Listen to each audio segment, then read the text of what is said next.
hello, welcome to another video. It's going to be a live stream. Hope everybody has a very good day. Today is the 18th of November 2021, and the flight sim community has been experiencing the sim update 7, and for me, for now, it appears to have gone pretty well. I've updated some of the aircraft. Unfortunately, the PDMG did not have an update ready yet, so let's just see if this thing will hold or not.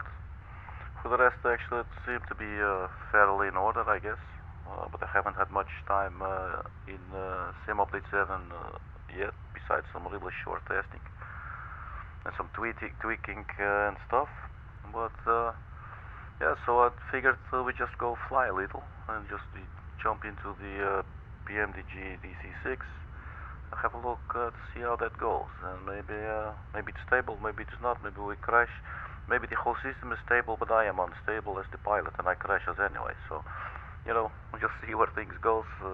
We just take it from where we are. So we got a flight planned today. We are sitting in Alaska today. We're at the Wrangell airport in Alaska. We'll be flying to the Sandspit airport in Canada. We'll go over go over the flight plan. So let's get the introduction out of the way.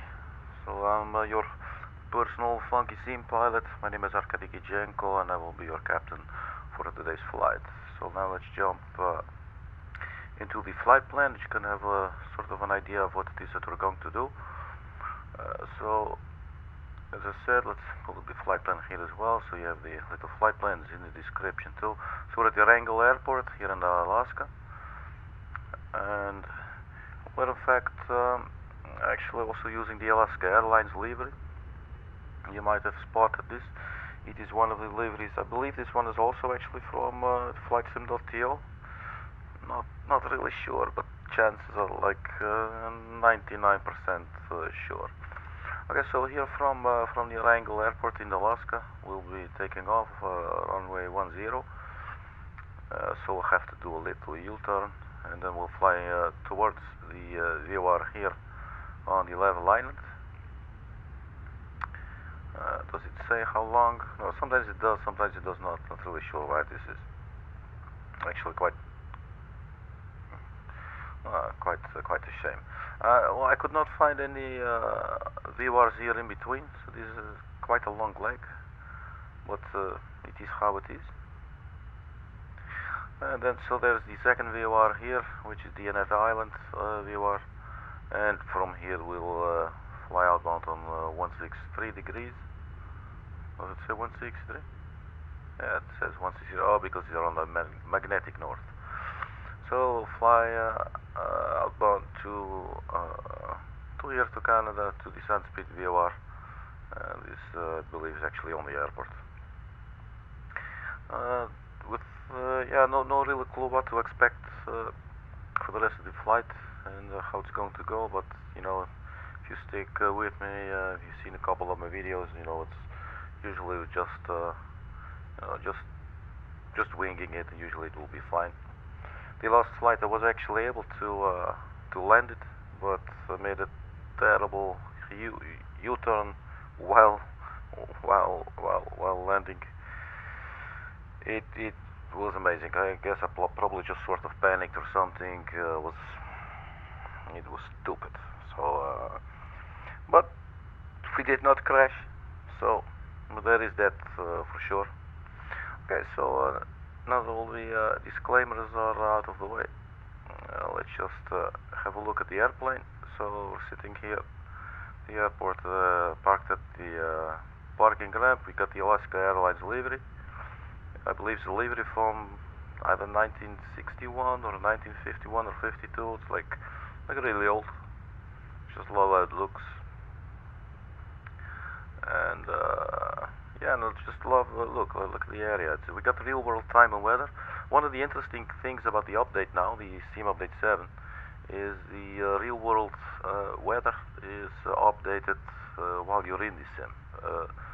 Basically, if you know if you fly the older sims, it used to be like this actually, and so I did not actually really know, but it does make sense now that I do know, because I would choose sometimes the real world weather and go fly somewhere, but I would be sitting on the ramp or at the gate, and then all of a sudden the weather just sort of cleared up, you know, and which was always a little confusing. Like, oh really? It must not be too accurate.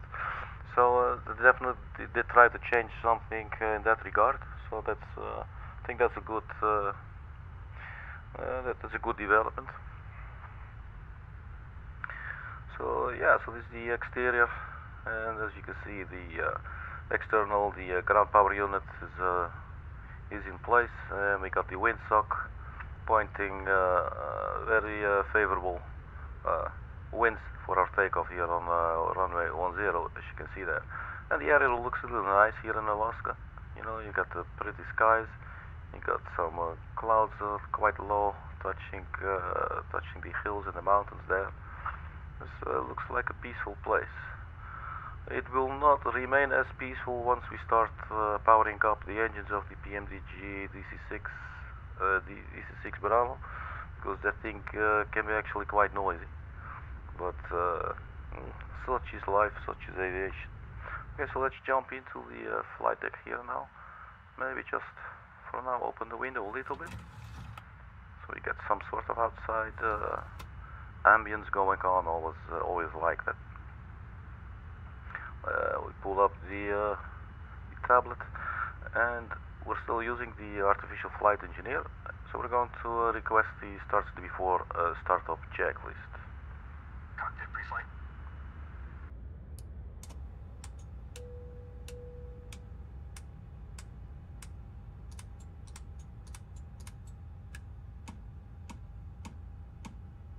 Completed. Voice recorder. Tested. Oil coolers and cow flaps. Auto and position. Fuel and fluids. Checked. Pressurization. Set. Manifold and duct pressure. Checked. Radios.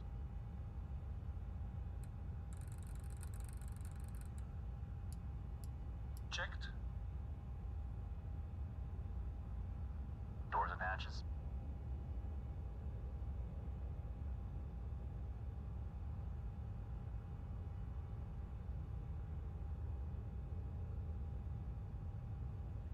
Closed. Door warning lights. Out. Gear pins. Removed. 3 on board. Seat belts and pedals. Adjusted. Throttles. Set to idle. Propellers. Forward and 3.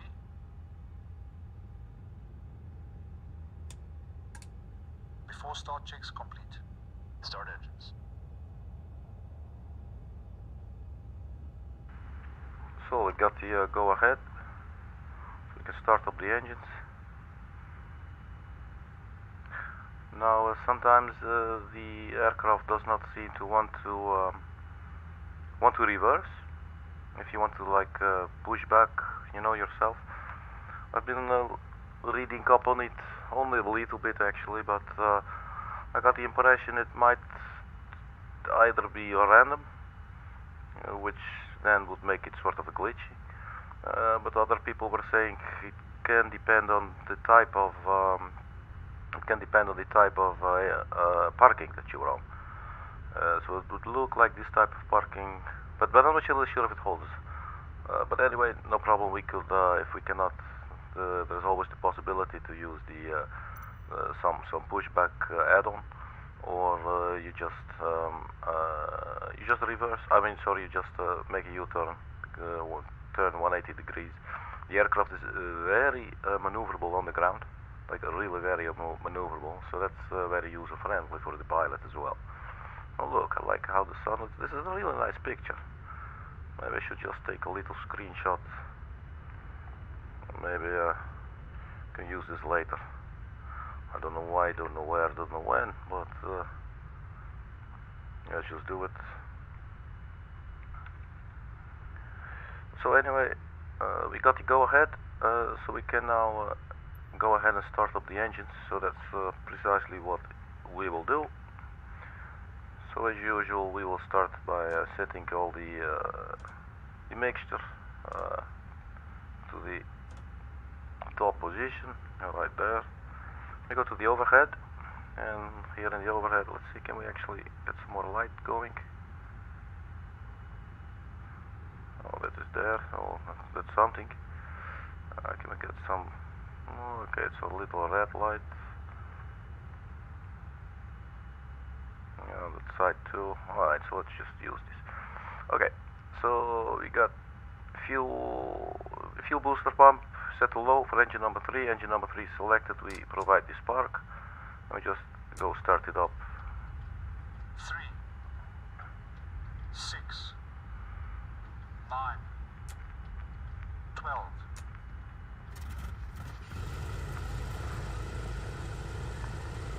So that is one successful engine start.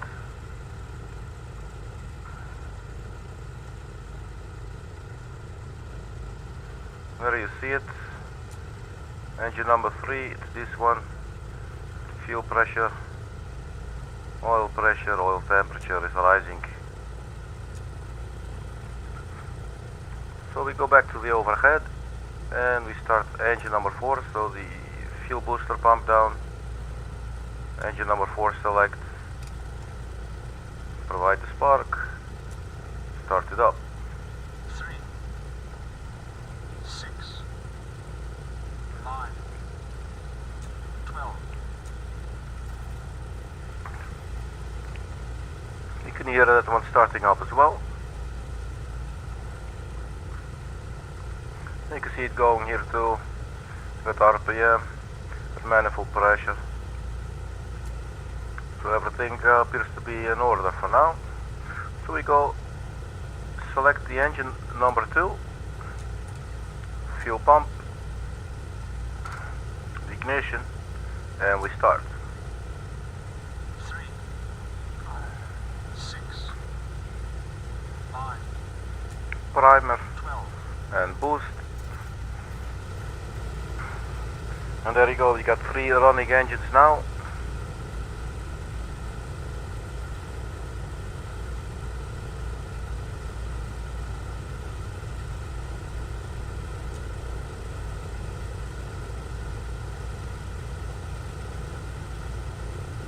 I always feel a little more comfortable just letting these things reset themselves for some reason. Not sure if it's okay to intervene, but so we select engine number 1, the fuel booster pump and the ignition, and you repeat the same process one more time. 6, 9, Prime it 12. and the booster. And from the sounds of it, we got 4 running engines. And as you can see, the RPM for engine number 1 is climbing. Fuel pressure and the oil pressure, oil temperature. Okay, we got this part out of the way. It is rather cold, I believe, so let's just close the window. And we'll request the artificial flight engineer to perform the after start checklist. Start selected bus pumps. Off and off. Battery switch. Plane benching. Generators and inverters. Checked and on. Emergency lights. Armed. Ground power. Removed. After start checks complete. Okay, so the after startup checklist is completed. Let's have a look. Judging by this weather, I believe it's pretty cold.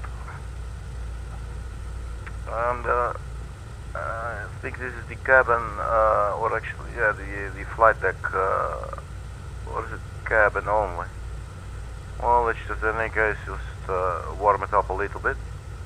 Probably can't hurt. I could maybe just have a look, because I'm curious now. Something sparked my curiosity. Let's have a look at the meter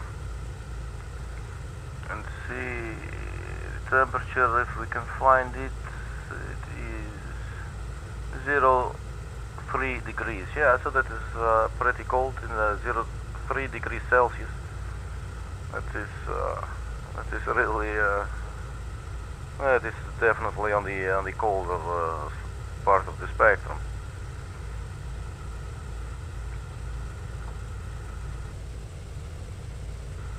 We're also going to look at the chart again to find out the VOR frequency for the level island, which is 116.5. So that's what we're going to enter in the nav1 radio, 116.5.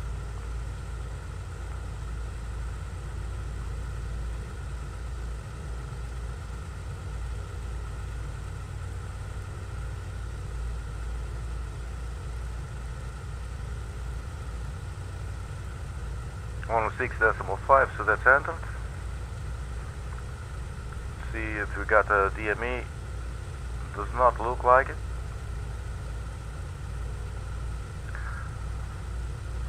Some VORs do not have DME, and I believe the level island is one of those. It does not use a DME actually. See if there's any other thing we can do. Just checking the chart here real quick. No, so we're just going to have to wing it, so we're just gonna go there. One other thing before we start taxiing, what I want to do is turn on all the anti-icing systems.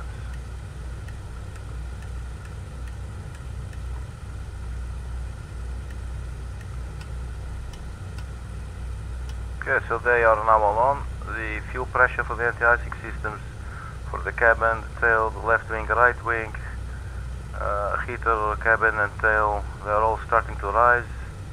Left wing, right wing heater. So that should be good. There's always a little bit of ice forming, but yeah, it's not. It's definitely a lot better if you already have it on. The aircraft will warm up, and sometimes you will notice if you only do it once you're airborne and you're flying through clouds, you get like severe ice forming on the windows. You cannot look outside. You can see this in another stream I did. It was actually horrendous. It was not pleasant to fly, and then it would only go away once I was close to the ground. Okay, so we got the altimeter checked as well. The aircraft is shaking.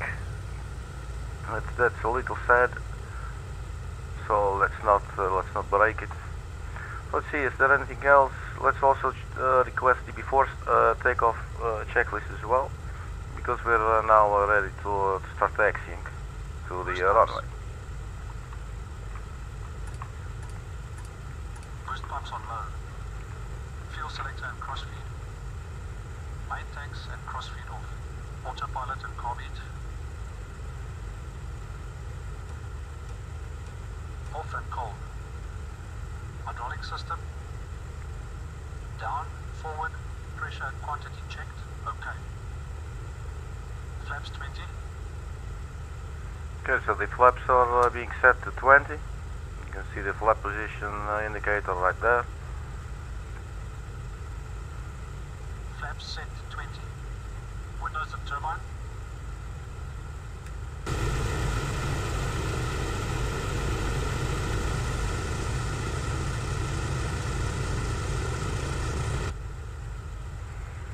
Gas block released. So we could see if we can do a little reverse. On.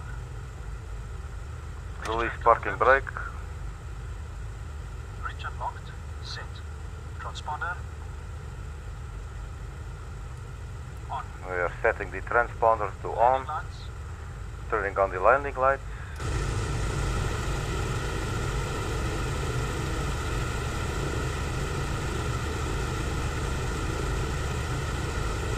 There you go, landing lights are now on.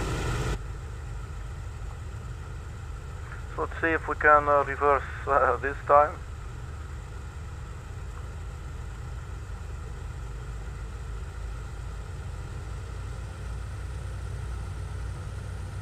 And again, it does not appear to be reversing. So let's not go ahead and brake our engines. So what we'll do, we'll take a left turn here. Try not to drive into the fuel truck there. Show a little bit of forward thrust, get us rolling.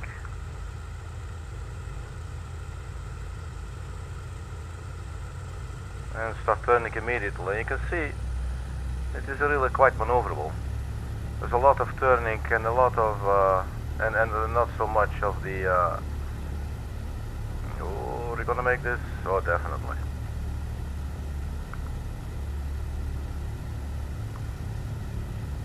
The RPM should be around 1000. See, otherwise it just starts shaking like crazy.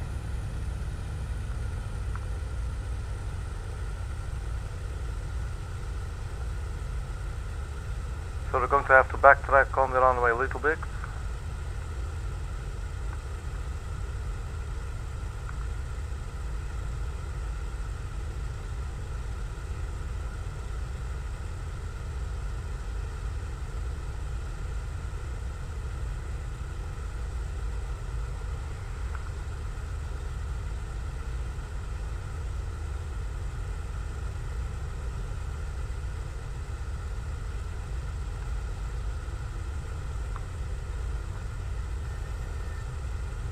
So we're going to be able to make this turn with no extra space here.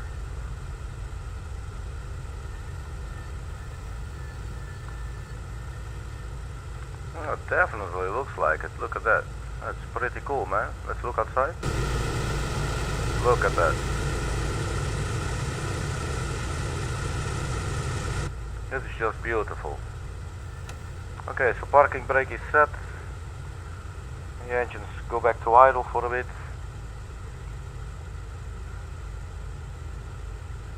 So one more look at the fuel quantity. So far I haven't been really messing around with the fuel quantities just yet. We'll definitely get to this at some later stage. For now, this is all my, if you will, introductory experience. The gross weight is 77. So I believe a dry takeoff is good. If you look overhead, so your gross weight is 77. Let's have a look here at the speed reference chart. Let me just zoom in on this. So 75 or 80, we could go by 80. V2. Take off 20% of flap.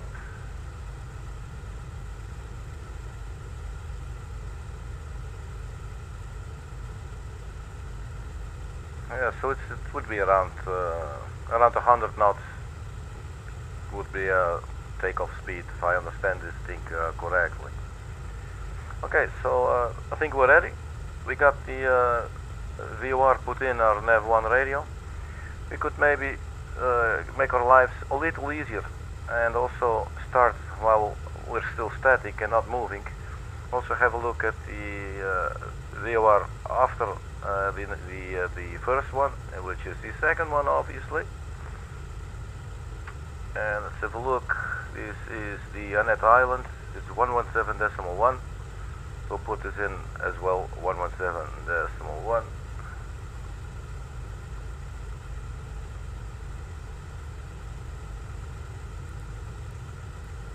117, and the decimal is 1, so that's in the standby box there.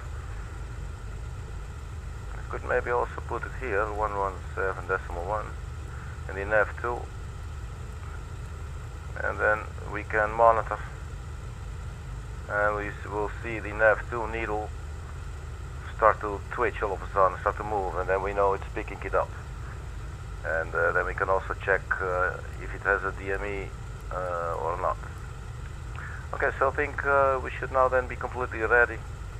Just to go over it one more time, it would mean that our takeoff heading is 10, and then after takeoff we will let's see, the pattern here should be, where were we?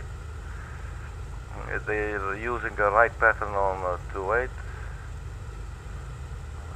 Let me just think, right pattern. Yeah, so probably we take a right turn, I believe. If should then probably be the thing. 28 goes this way. Probably we'd now take a right turn, but not really sure. Okay, so we take a right turn, and we will fly. There's no heading. Yeah, that sucks. But it's around 270. So we'll be fine. Okay, so artificial flight engineer, if you would please prepare the aircraft for a dry takeoff. 30 inches stabilize. 30 inches stabilize.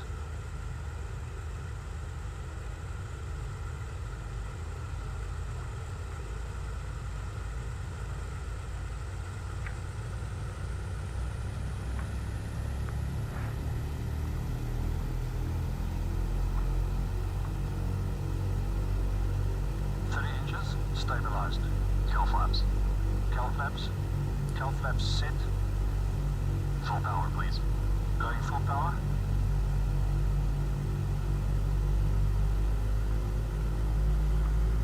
So there will be the hills to the right will be about 2,800 feet. So let's see how this is going to turn out. Because this is another. Full power set. Okay. Okay. So full power set. Let's just take off. Yeah, this is not an aircraft that climbs very quickly.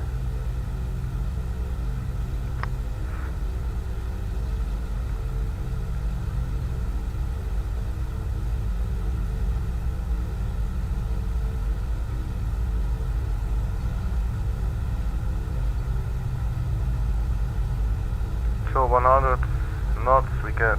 Oh, that was a little too abrupt. My apologies. Gear up. Gear selected up.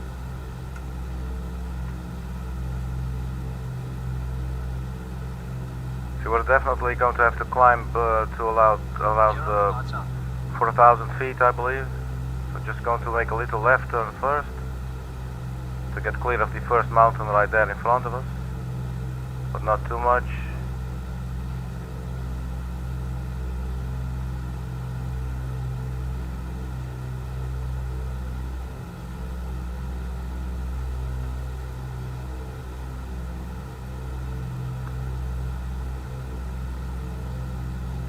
Don't climb too much just yet.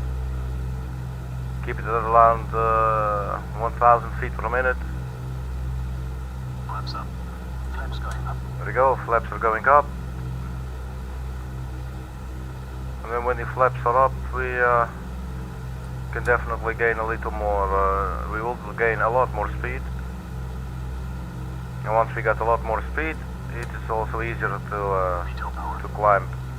There you go, 160. 165 is around the climbing speed for the DC-6.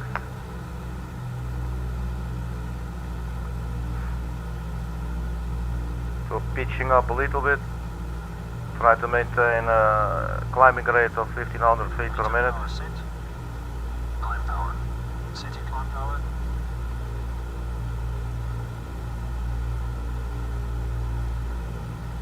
Altitude 2,000 feet.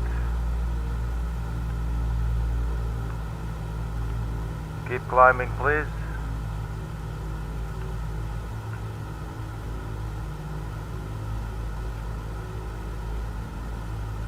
Climb power set. After takeoff checklist, please. It's a pretty area, man. After takeoff checks complete. Okay, so the after takeoff checklist is now completed. Well, welcome to the clouds.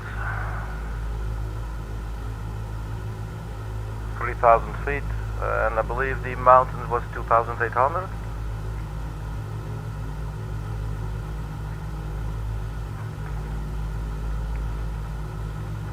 So I think we can start making a right turn.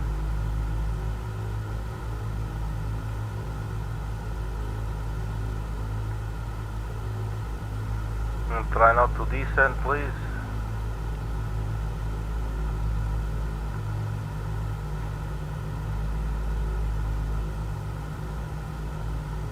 I'm trying to maintain now the 1500 feet per minute angle of attack, but it doesn't seem to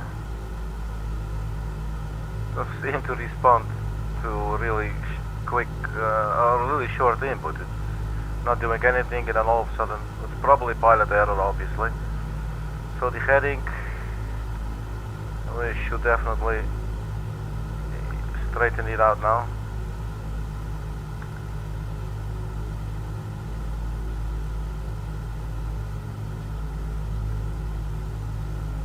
You can already see there's some ice forming on the window.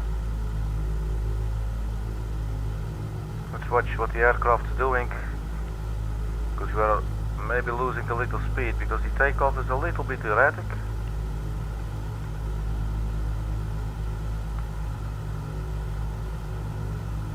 We are not gaining but losing altitude, so just keep on going, just doing it manually now. Try to maintain 1500 feet per minute. If I go by with what I saw on the charts, we should actually be fine. But if all of a sudden we crash, then we know we were not. -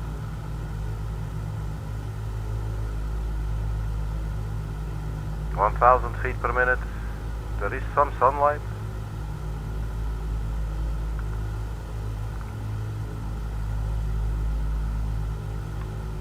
Let's adjust the course a little bit more. And let's also tune to the VOR.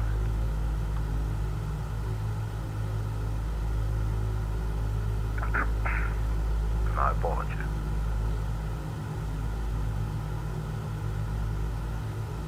VOR should be around 240.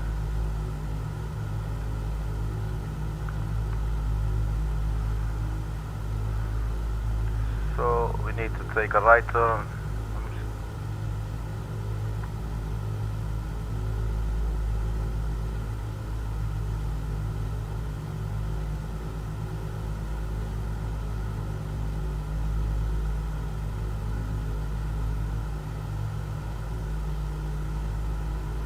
And maybe just see if we can engage the autopilot, or the gyroscope, if you will, the gyro pilot, I mean. There we go, and set it to hold the navigation. So now it's going to follow the nav1 radio.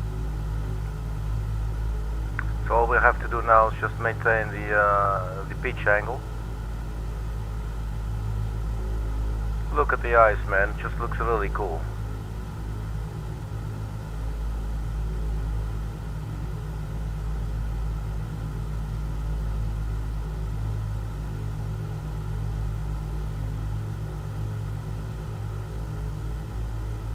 Okay, so the aircraft seems to be behaving a little erratically.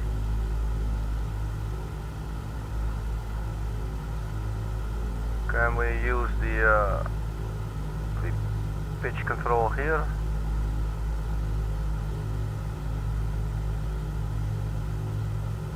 We do not want to lose too much speed, right?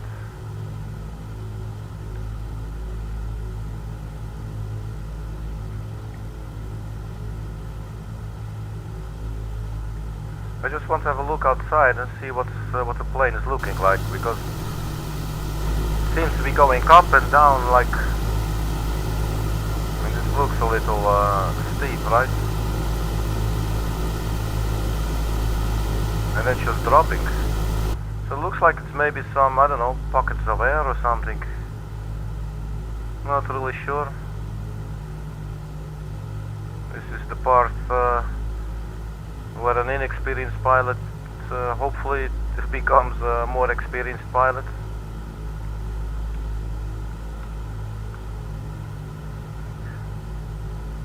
The altitude, let's see, about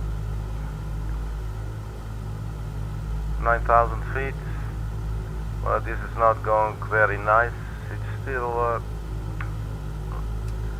just try and do a holding of the current altitude and see what this does, because our speed needs to go up definitely. So just we go do a little straight flight here. We are on the course 240. We have we have actually, there is now DME kicking in, so 26 nautical miles. That's always good. So we have a better way of telling where we are. Okay, so let's turn to the charts and let me explain a little thing or two. So we took off 100. So we're flying towards these mountains and here, so I believe we flew a little like this and then made a right turn when we were over 2,800 feet, and now we are somewhere here, but there is no real obstructions anymore. We're on the way to the level islands, and from there we will take a right turn 128 degrees, and we could just stay at this altitude if we like. Let's see, this is all below 4,000 feet.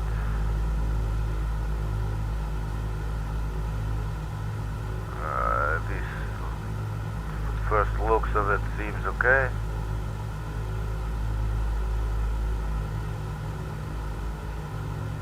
Yeah, so probably these are the only obstacles.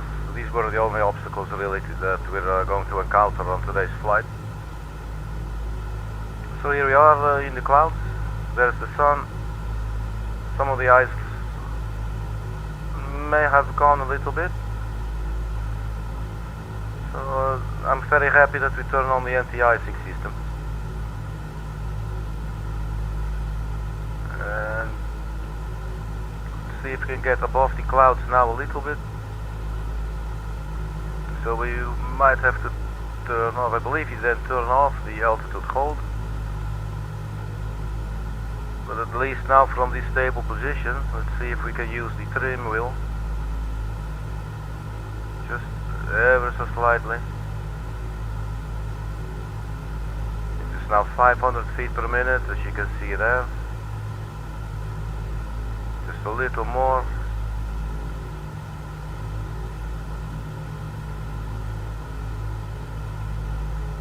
We're going around 1,000 feet per minute.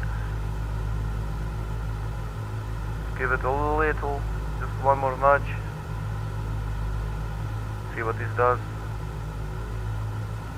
It's sort of the same, but we're climbing. We're at 9,400 feet.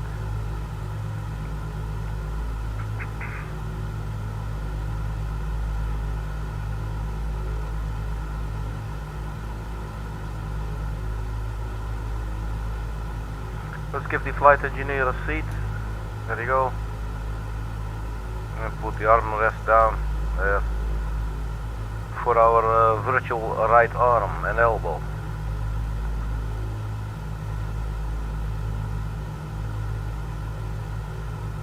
Okay, so we're aiming to be a little more above the clouds.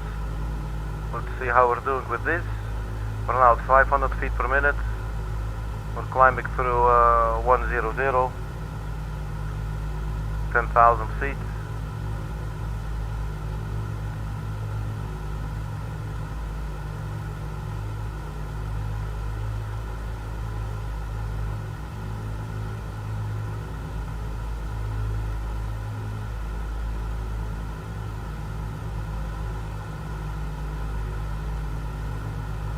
And a lot of the ice definitely appears to have gone.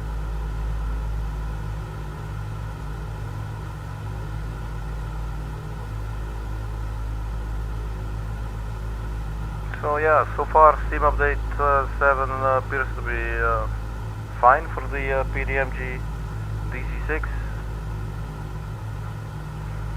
I believe the biggest risk is still the pilot flying. There is also the FA-18 Hornet jet fighter.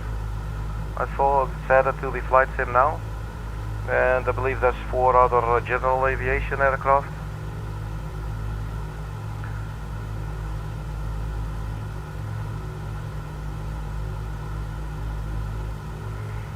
Okay, so we're now at 11,000 feet.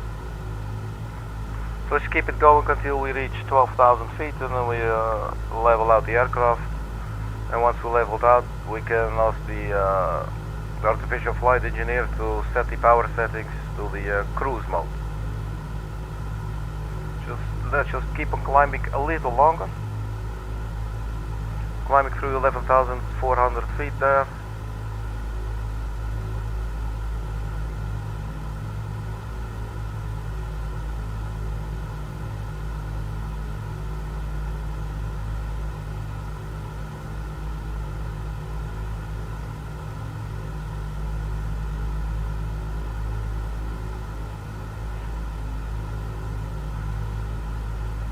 So 11,800 coming up.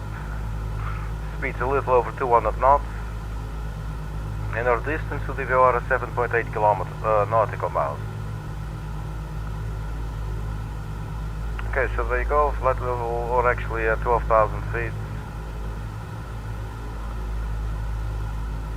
So let's even it out a little bit, so it's not too shocking. There you go, it's dropping now a little.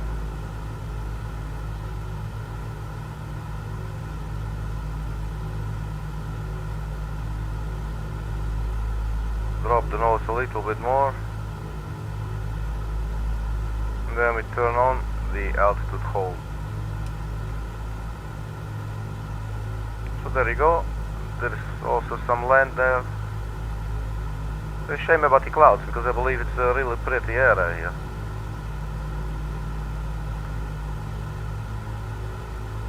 But the view is amazing, man, it looks really cool. You know, if you compare this whole flight sim with the FSX or the FS9 or, you know, 2004 and FSX, well, this is definitely a game changer, you know. And, you know, they did definitely some things they messed up, to be fair. Like, you cannot use the A2C properly in game. You know, and when you are on approach, or no, when you are at descending stage, and they tell you, yeah, sure, Arkady, descend now to 8,000 feet. You descend to 8,000 feet, and then you reach 8,000 feet, and say, yeah, now go climb 12,000 feet. But while you're descending, they tell like you to climb. You know, it's really weird stuff. So personally, I just disabled it altogether. I no longer use it. I just play my own A2C and just focus on how to properly fly an aircraft, and sometimes just mess around and just enjoy the world and the exploration. Okay, so let's just request now before I forget. City cruise power, please. Cruise power. City cruise power. I've been talking too much, completely forgot what we were doing. So 2.3 nautical miles, it is raising, so we now go to our 117.1. I always reset it, otherwise it doesn't seem to turn. See, there it starts turning now. And we have DME as well, 99.4 nautical miles. Hopefully that's going to turn into a 3 real soon.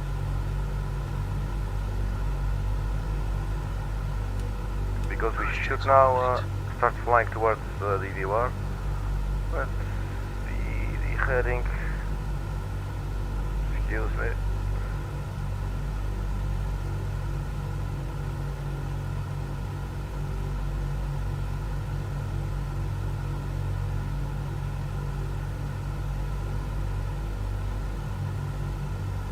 I think it's around 1-2-ish.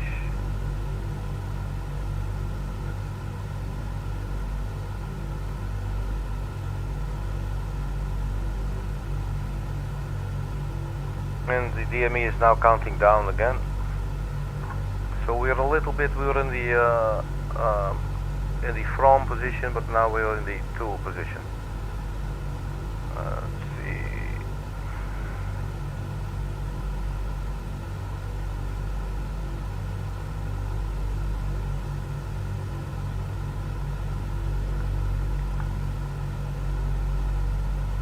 Let's have a little look outside at the aircraft.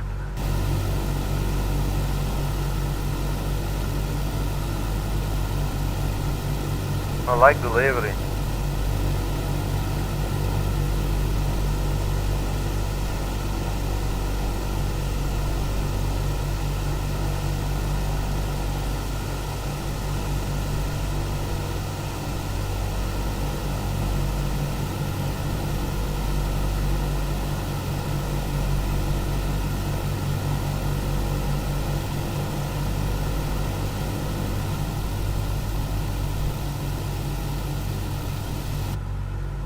Yeah, it looks pretty cool, man.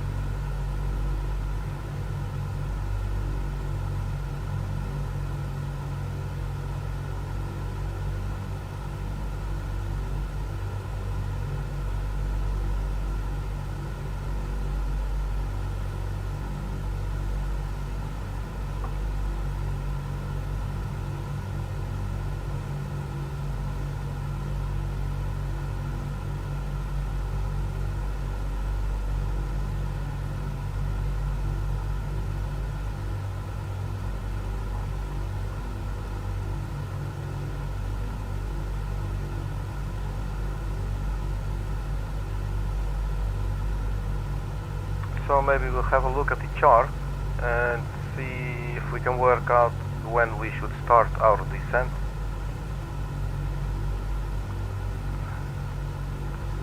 Is it showing the chart now? Yes. Okay. Okay, so we're now on our second leg. It's going to be fun when we are on our third leg. Okay, so there's a lot of islands here. It must look amazingly pretty. Well, today there is a lot of clouds. So let's see here. 109 nautical mile to the destination. So on our third leg we should start preparing the descent.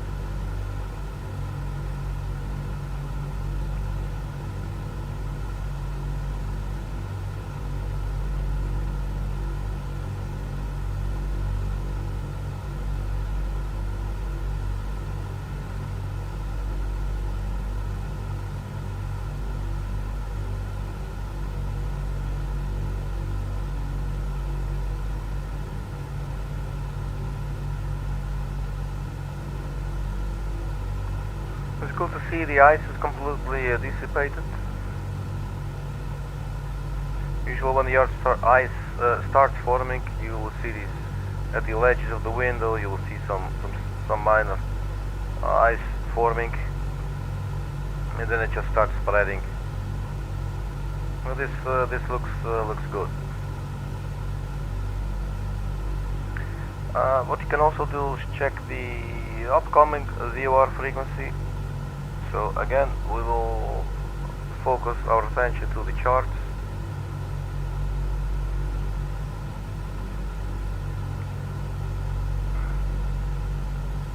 So we are now flying to the Annette Island VOR, and after that it will be our final VOR. It's not too long of a flight today. It will be the Sandspit VOR. It's on the airport. 114.1.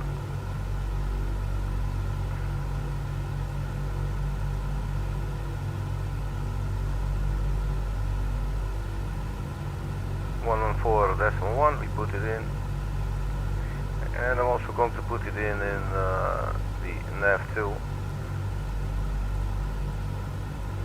And again, this one's going to be activated, 114.1, to see if the choppy needle there for the nav2, if it starts picking up. As soon as it picks up, we have a signal received. So once we're there, we can just start using that. So now, yes, I watched the video once with the calculations, and it looked like it was more for the PMDG, actually for the DC-6, because it's a different type of aircraft. When you descend, you actually fly on full power. You're flying on your cruise power while you descend. So we're at 12,000 feet, and we want to descend to 3,000 feet. So that's about 9,000 feet that we're going to descend. So if our ground speed is supposed to be around 300 knots,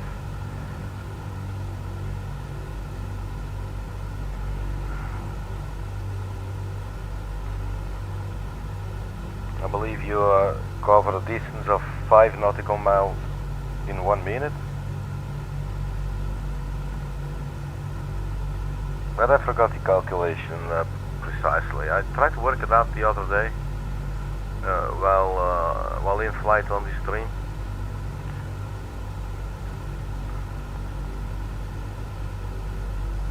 I mean, you know, I'm the funky scene pilot. You know, I'm better at processing musical information than numerical information, for that matter. You know. And words and language, like I come up with I don't know, like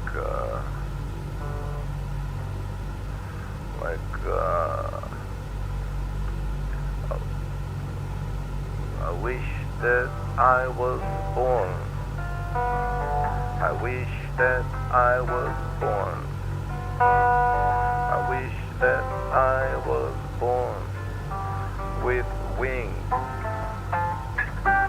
But all I can do is sing. All I can do is sing.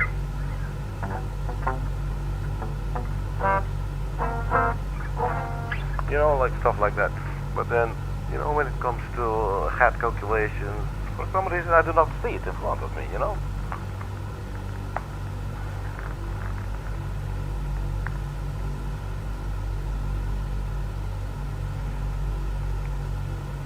So yeah, when they did the IQ testing and they said I was way above average, I think they got it wrong.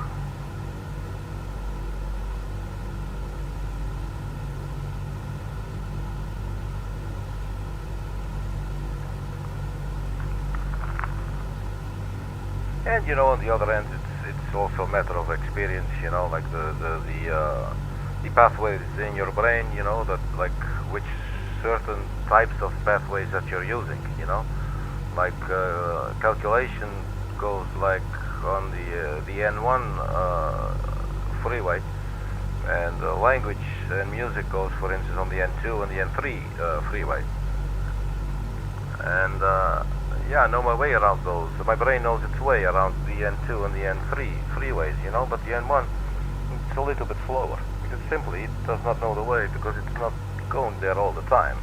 So it's also a matter of just challenging yourself and just trying and giving it a shot, you know, and then at some stage you'll get smarter and like that, or well, not smarter, but faster. But, you know, what can also easily happen is you reach the end of your life, you're like, oh, what do you know? I still don't know shit from Shinola. Well, sure, that's fine.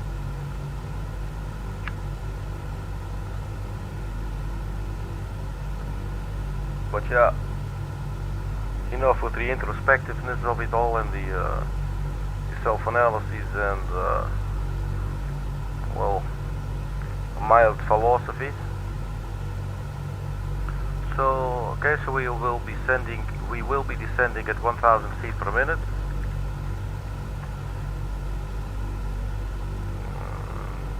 We should cover.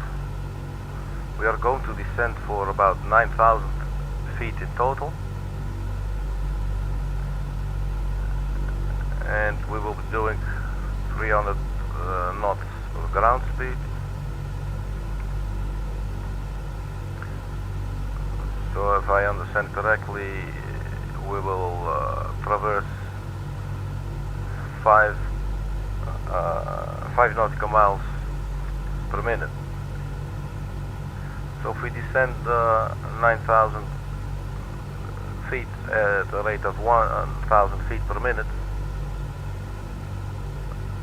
then it will take us 9 minutes. So 9 times 5 is 45, so I believe around 45 nautical miles. We should start descending. So let's just be safe and add I don't know, like another 10 nautical miles just to be sure. So I'm going to descend. The way it looks now, I'm going to descend at 55 nautical miles. And usually in the aircraft, like the Airbus or something, you would just figure basically your 9,000 feet. So basically you do 9 times 3, it's 27, 28 nautical miles. But this will not hold for the DC-6. So I'm going to aim at about 55 nautical miles before our target. I could maybe add a little more because we will also need to slow down the aircraft, and that could take about 40 nautical miles, I believe, if I have remembered correctly. So that would then mean, you know, if you say 45 plus 40, then we got like 85 nautical miles. So descent and 85 nautical miles. Yeah, so I believe it's probably best to descend at 85 nautical miles. So in other words, the last leg I believe was 109 nautical miles. Let's have a look at the chart. So the last leg, where is it? Where is the little white box? This is 109 nautical miles. So not too long after turning to the final VOR, we're just going to start our descent. Let's have a look at the conditions here at our destination. Wind is 280 at 5 knots.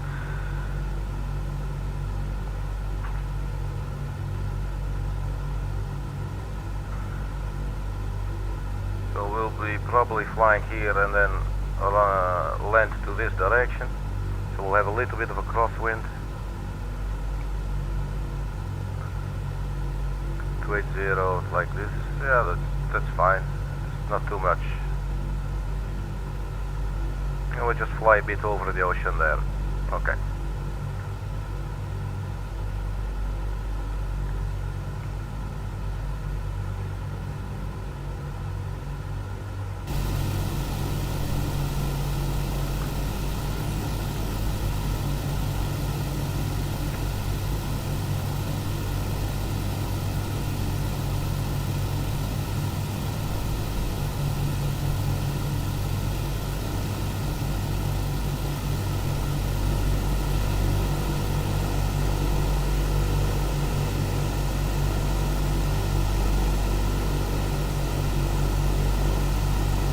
I really like how you can see a little bit of the blue sky, and I believe the rest might be clouds that are reflecting,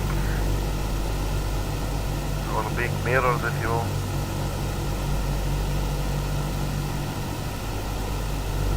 It looks cool.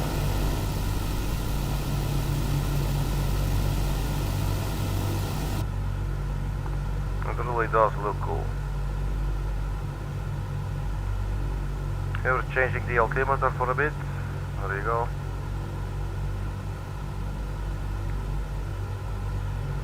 So we're now in the cruise stage. That's all good. How much longer to go? We got 36 nautical miles until the next VOR. The final VOR does not appear to have kicked in yet. You can also check to see if there is a DME on the nav2, and as you can see, there is none.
So the second, or actually the last VOR is not kicking in yet.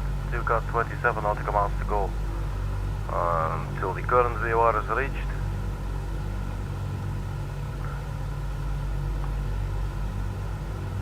And let's hope for a successful landing.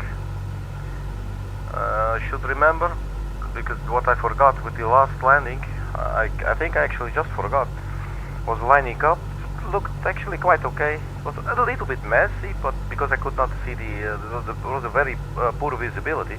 I could see the runway at some stage, and I noticed I was a little quite far to the right, so I turned left, so sort of a guerrilla style landing. There you go, the nav2 for the VOR is kicking in, so we can see if we can monitor. Yes, it's 128 nautical miles to our destination. Okay, so what I was saying, so we are, so I was a little too far to the right, so I turned left to try and get myself lined up, which was quite successful. And so I descended a little, well, guerrilla style, if you will, or army style, so quite steep, but it was still sort of under control. And I touched down, but I completely forgot to turn the engines to idle as soon as I touched down. So basically the aircraft was trying to, you know, get up. So one of the wing go up and then the other wing go up, and I start braking in the meantime with the wheel brake. So the poor brakes, you know. And yeah, this resulted in at some stage the aircraft just on the runway taking a right turn, but not even going off the runway, like on the runway while I was pressing the braking, and then we were facing the opposite direction, and I was expecting the tail strike, you know, and the nose wheel did definitely lift up a little bit, but fortunately not enough, and it settled down again. Otherwise we would have had a crash because of a tail strike. But I was quite embarrassed. It was quite an embarrassing moment. So I did not show my face to the ground crew when I was taxiing to the parking, and I just got out of the aircraft and cowered in shame. So let's hope today's landing is going to be a little smoother and a little better. But the landing is definitely a challenge in this aircraft for me.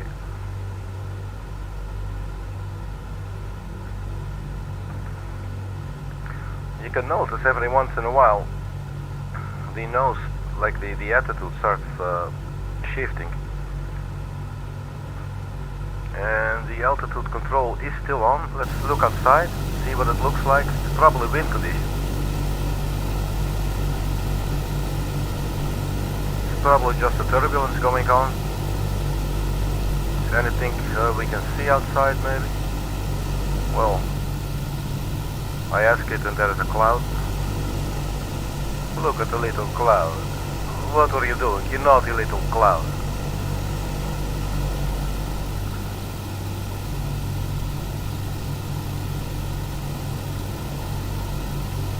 But you can see, you know, it's going up and down. And so the aircraft is trying to maintain the same altitude, but, you know, you can definitely see it's struggling. It's probably just the wind conditions, you know. There's nothing too interesting.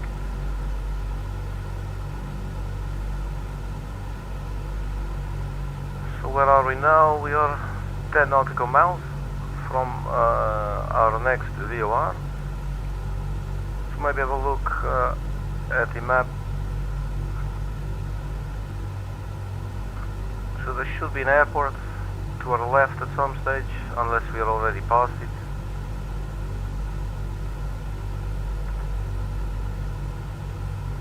And obviously limited visibility with these clouds. Trying to see if there is an airport here somewhere. Do not believe I see one. There is these islands shaped like seahorses, with a little patch below them. Let's turn to the chart and see if we can identify like that. Oh, let's just leave that one as it is.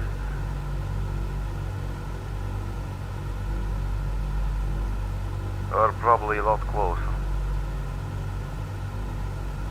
Yes, this is okay, so we are around here. Metlakatla.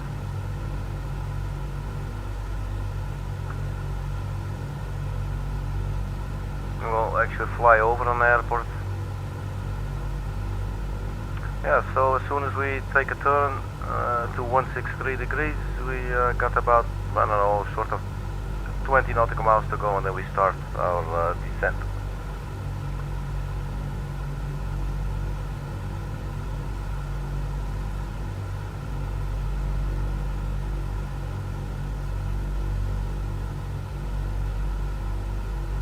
So it's counting down from 3 nautical miles now. Let's have a look outside. Look, there's the airport. Looks really cool here, man. It's definitely a beautiful area to fly around. It's nice, you know, because when you fly a plane like this, you get to see a little more of the landscape for some reason. Like when you fly, you know, when you fly the Airbus, you fly it like flight level 370, and everything sort of looks the same until you get lower. But when you get lower, you know, usually you're just busy doing the approach routing and all that stuff. And this is just a little more, feels a little more like the VFR, you know. Even though we are basically doing IFR, I believe, if we're just following, you know, the instruments. Okay, so 2.8 nautical miles, 2.9, so we're past it now. So we switch over to the final VOR. We reset it, and there you see the aircraft starts turning. Should be a heading of 163 degrees, so let's just get down here a little and check what the ground track is doing. Alright.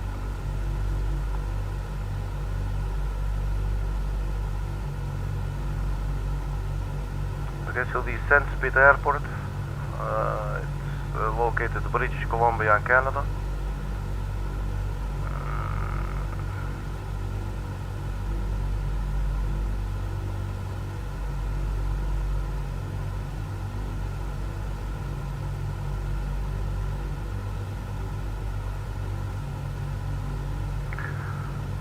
What was the code? Charlie Yankee Zulu Papa. So maybe we can look up the chart here. Charlie Yankee Zulu Papa.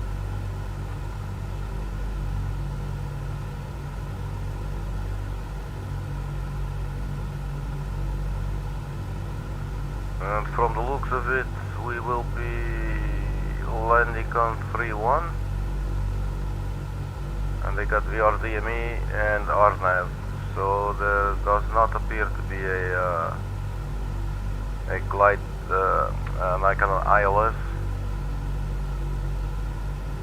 This is the final approach. Let's see.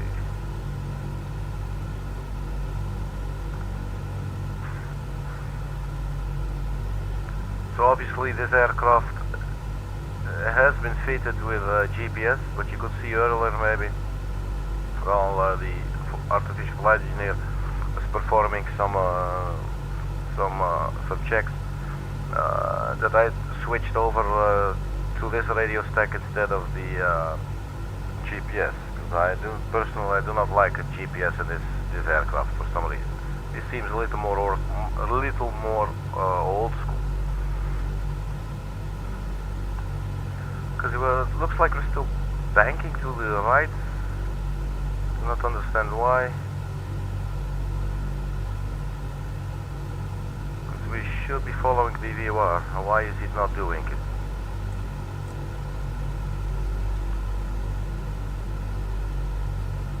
I do not understand. Let's see what's going on.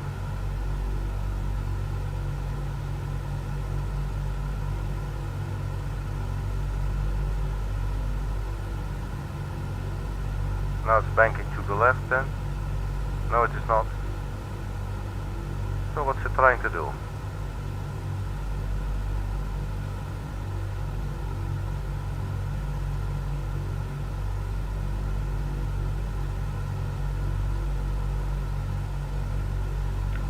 the autopilot is not doing what it's supposed to do, you turn it off. Unless the entire autopilot has been turned off. I think that could be the case. And that looks to be the case indeed. So I did hear a click earlier. I'm not really sure why, but because sometimes you hit the control and it will just turn off then, which is normal. So maybe it's a pilot error. Anyway, it looks like we're going to fly to our VOR again. Should be still at about 16 something.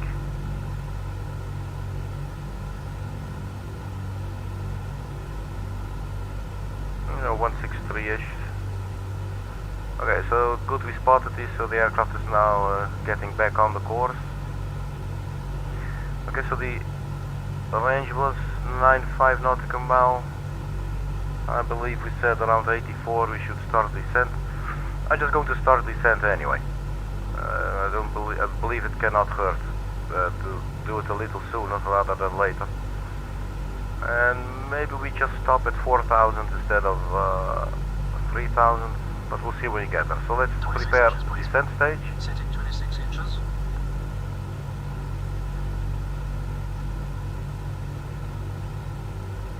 Still trying to get on the track. 26 inches set. Descent checkpoints, please. Altimeters and Let's have a flight look instruments. outside.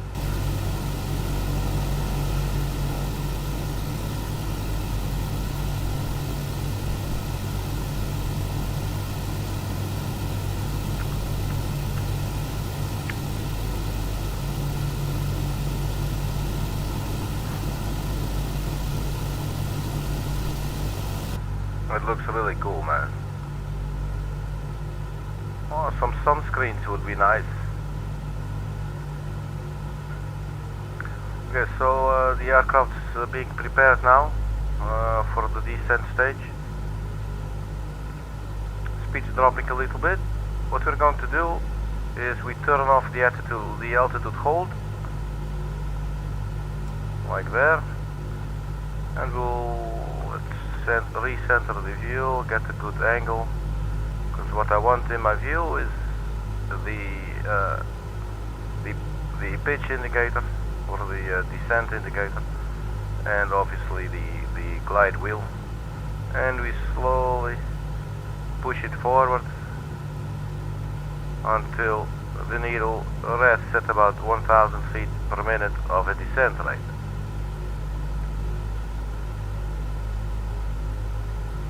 So as I said earlier, if my memory serves me, the aircraft will travel about 5 nautical miles every minute, while it's doing 300, you know, based on 300 knots ground speed.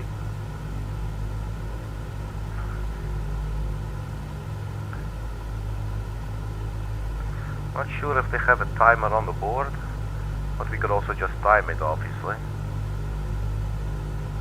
But we are descending, so that's good. We're going to descend either 4,000 or 3,000. 3,000 should probably be fine, so let's just stick with that.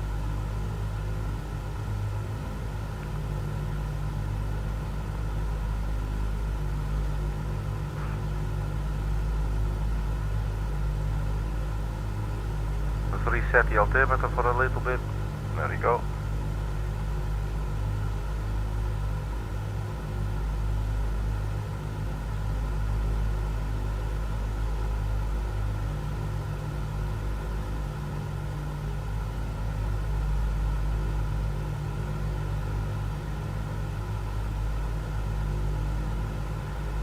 And earlier today, when I was trying out really shortly the SIM update 7, I could not resist and just have a little short test run with the fighter jet, the FA-18 Hornet, and man, it shot up in the sky like a rocket. Before I knew it, I was at like 24,000 feet.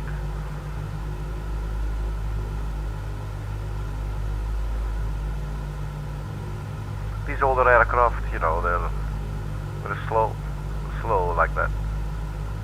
We are a little below our target descent rate, so we increase the pitch angle a little bit.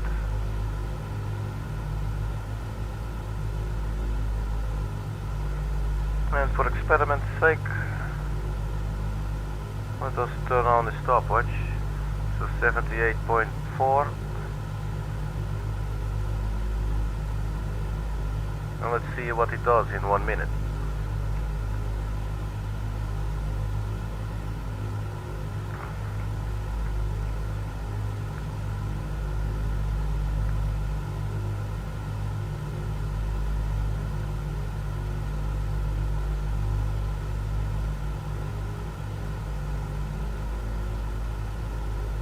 Obviously our distance to the VOR, I believe it is straight through the air in a line from the nose of the aircraft to the VOR, so it's probably a little bit of a longer line than it would be when we would be at ground level.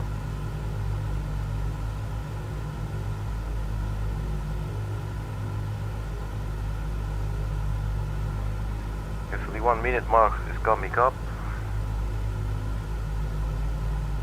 And it's now at 74.3.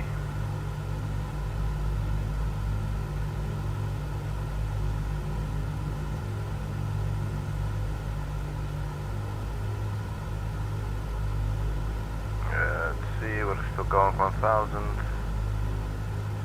We are at 3,300 feet. It's probably going a little faster than I expected, but it's still everything's still fine. We're in descending stage.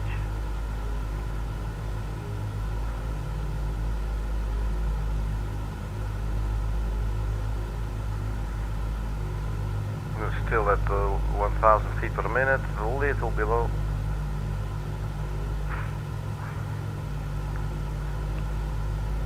Let's give it one more nudge.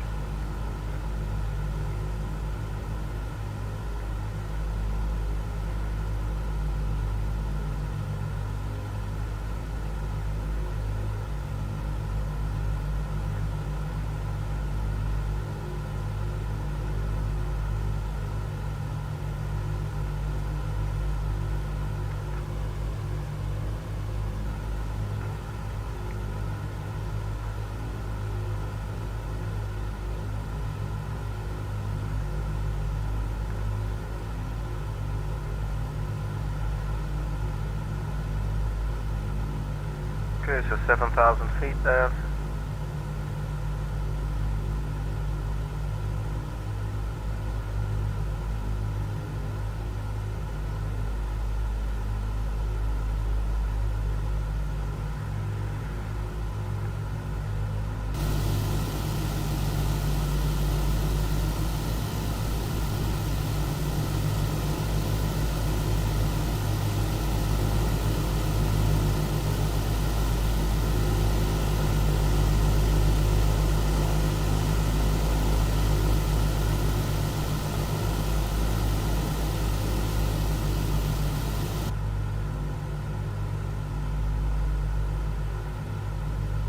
Okay, so 64 nautical miles.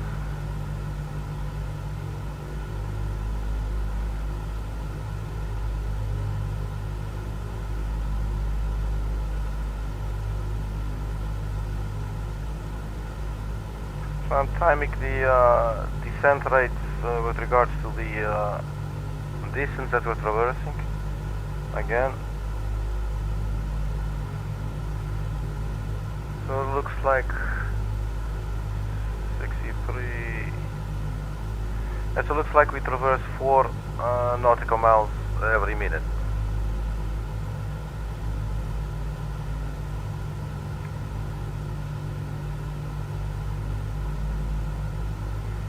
So 5,000 coming up, which would then mean about 2 more minutes So that will be about 8 nautical miles, which should bring us at around 52, 53 something. Probably 52 by the looks of this here, the DME. This is going to reach 60.0 at 5,000. There you go. So we'll have 52 nautical miles to go once we reach 3,000 feet. Let's try the altimeter again, try resetting it to the local QNH. Yeah, so once we reach our descent altitude of 3,000 feet, we will fly level again, and we will try to prepare the aircraft, yeah, so it slows down a little bit.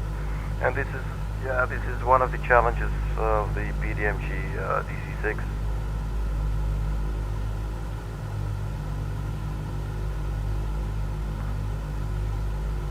And it is what makes flying this aircraft interesting, because you're actually forced to learn a thing or two, We're still on the track here, looks like it.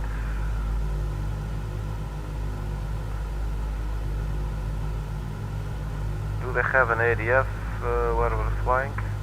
Okay, so 4,700 feet. Is there an ADF 2 perhaps? There is, it's 266. So what we could maybe do,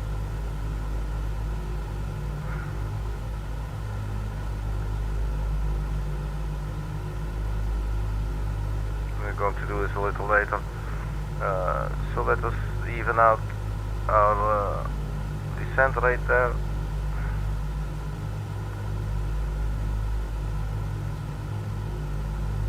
We're descending really slowly now to 3,000 feet, so we put in 266 on the ADF. I'm not too experienced with the ADF, and especially not in this aircraft. 266.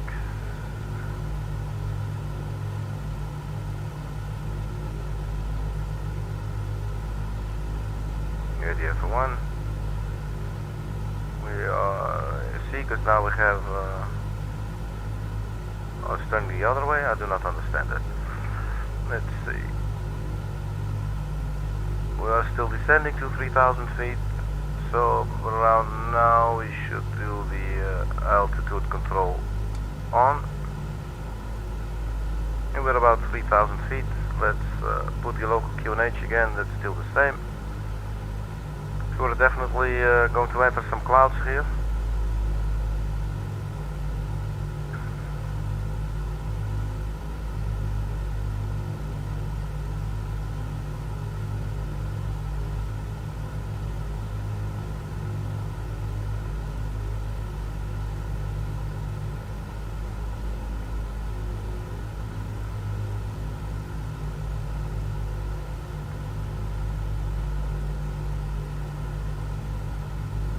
We are pretty low, so let's have another look at the chart before we crash, because I do see some land up ahead, and we might not be able to survive. Let's see, 2,730. I hear something clicking again, so not sure if anything is now turning off. I hear it every now and then in this aircraft. It's a little unnerving sometimes. The gyro pilot and the altitude hold, they are still on, so that's good. And our range is 46 nautical mile.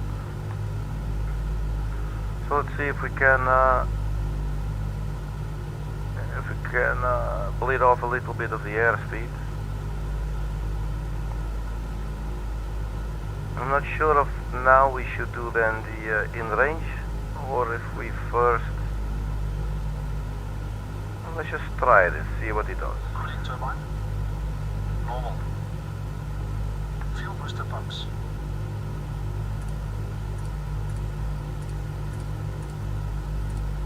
On low. Fuel tank selectors. Mains on, crossfeed off. Hydraulic bypass valve. Down. No smoking signs. On. In-range checks complete.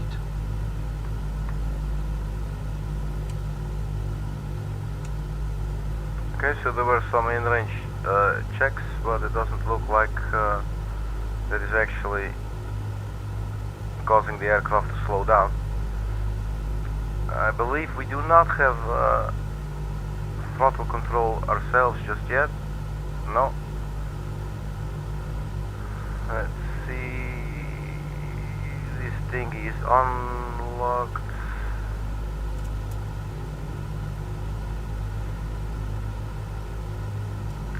Okay, so we will then, for now we choose abort,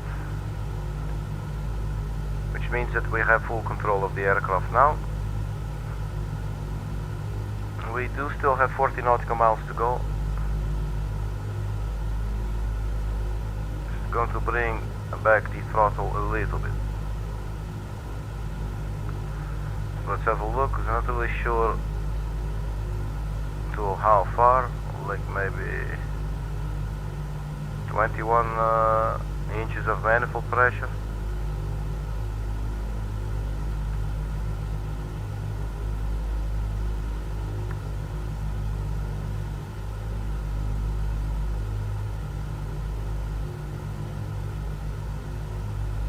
The speed is definitely dropping.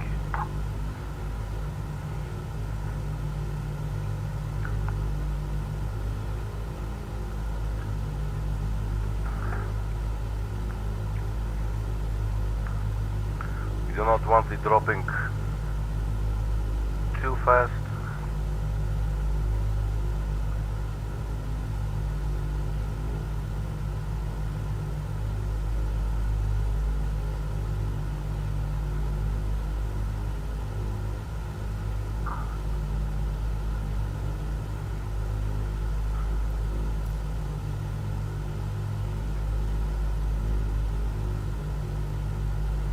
The runway is 5,112 feet. Well, that's enough for us. Numerous blasting operations in logging areas. Contact Kamloops Flight Information Center for information. Extensive bird activity year-round. Wow, look at that.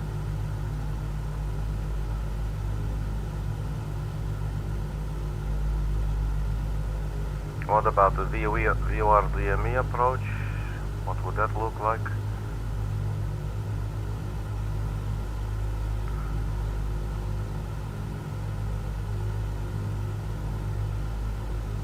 It's just going to be a visual.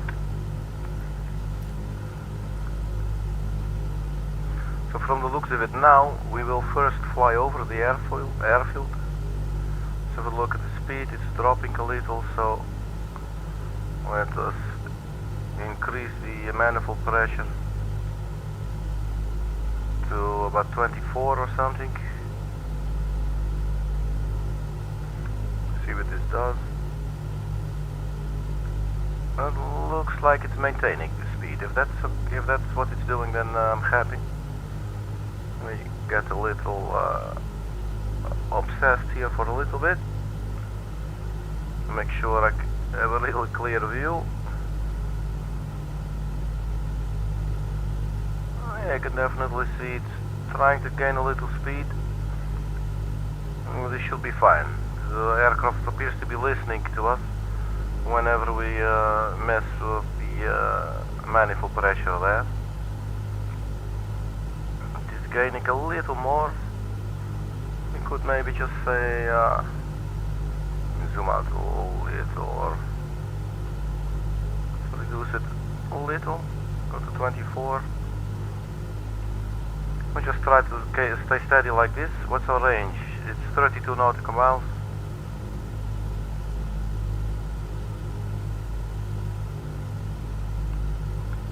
So we do definitely have a little to go.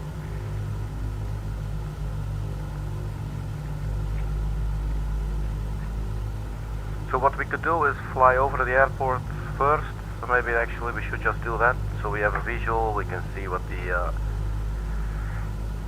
what the approach will look like, the final approach. Have a look at the area. and then we fly towards the sea to the south. Let me pull up the map. So what we could do,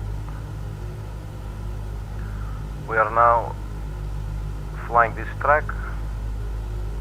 We fly over the airport. Let's have a look at obstacles. 1069er, 10305. So we could maybe from here turn to a heading of, let's see, this is the way we want to fly in. So as soon as we are over the overhead, turn left heading 060, and then we will make a right turn and try to get onto around 120 for lining up. But yeah, we're just going to have to see how it's going to work out.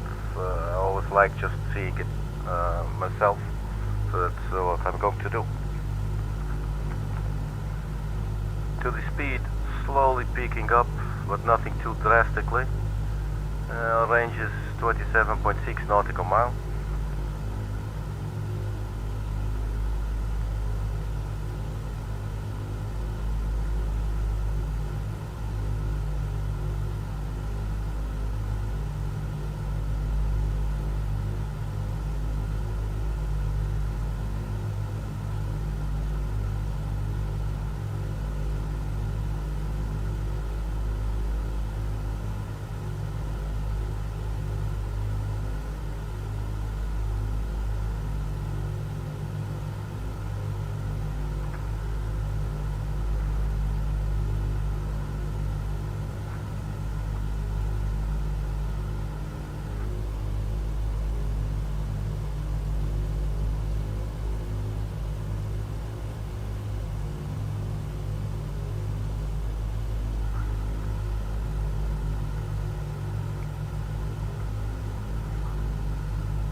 Checking the stream real quick. Yes, I really like the FSU IPC, man. It's really working. It's doing an exceptional job. The departure, arrival, ETA, the call sign, the aircraft, the equipment, the altitude, ground speed, heading, and all it looks like it's working now. So yeah, that's a good lesson, and I'm really happy I tried this. I had it installed earlier, the FSU IPC, but did not really pay close attention. So now every time it looked like if I wanted to start up the flight sim, it would load it with it. And what I did now is just, well, obviously disabled that, but I did that the first time as well.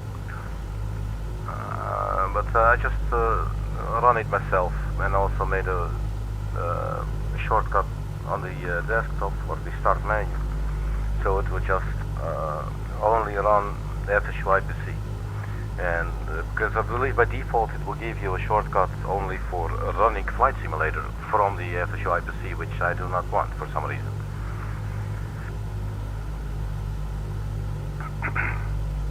Excuse me.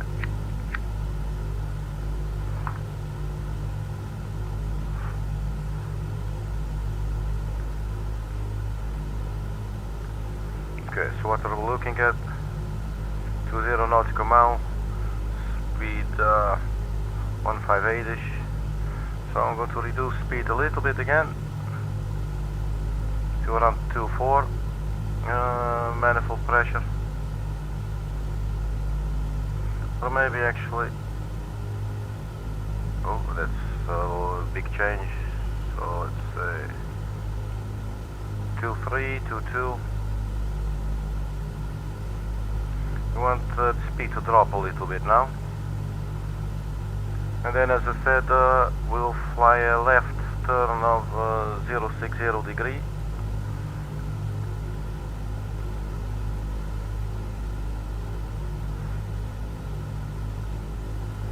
The weather conditions are not too bad, but they could definitely be better. So let's just keep a close eye on the speed. It's dropping a little bit. we're 18 nautical mile from the airport VOR.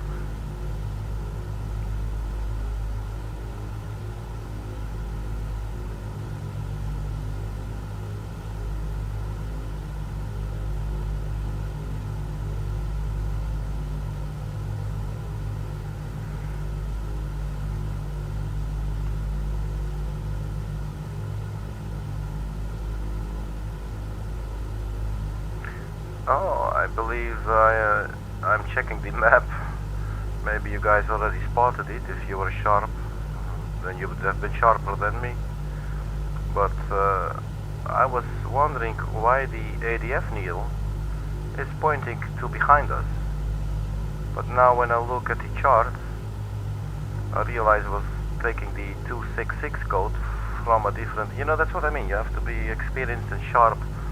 You know, sometimes I put in the wrong frequency, for instance. But I believe I was looking to see if there was an ADF here. See, and this is the Nichols, it's 266. But I was actually hoping there would be a ADF here as well. But there is none.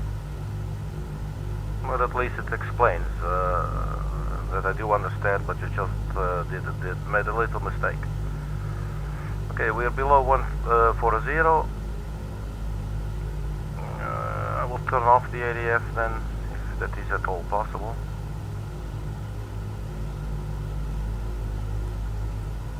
Oh, zoom back in. Come on. Does this needle then go? Yeah, there you go. Alright, so the ADF has been turned off, we do not need it. Range is 13.3 nautical mile.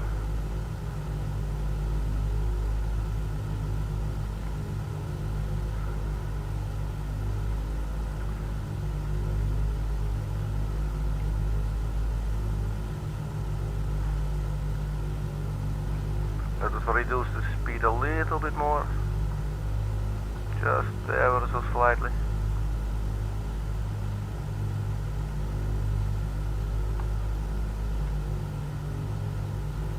There's the island. Since we're at 12 nautical miles, it's probably our destination.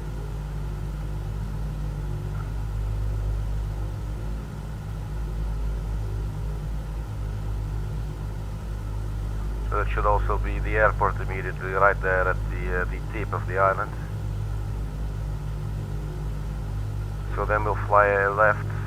We could maybe fly 90 degrees, not 60 but 90. I think it's better. We have a better angle, so we fly 90 degrees. And not really sure how far. Well, maybe we could just go like, yeah, not really sure, man, what to do.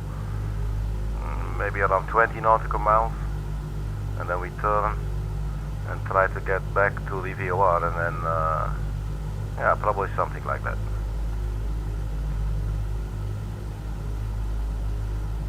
The sun is definitely setting, and it looks like the sky is getting a little bit darker, which reminds me a little bit of the situation that I was in when I was flying the Hawaiian Islands. But that was actually worse. By the time we were at this stage, there was even more clouds and it was pitch black. That was not a pleasant situation to find yourself in when you're flying DC-6. The speed is dropping quite low, so the manifold pressure go up a little bit more.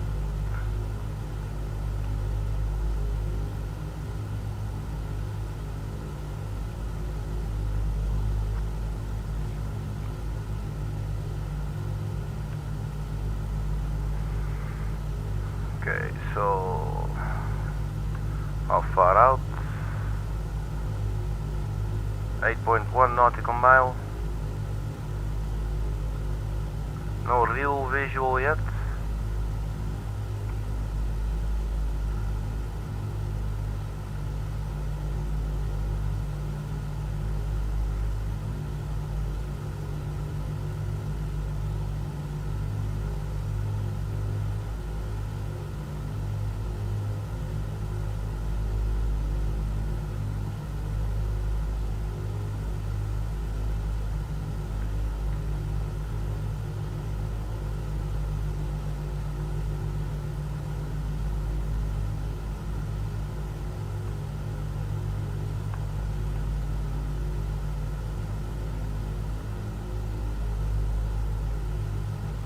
I would guess that this bit would be the airport, but as I said, I'm guessing because I cannot really see. It's good to be a little bit below the clouds. If they are any lower there, then you know, I'm sort of screwed.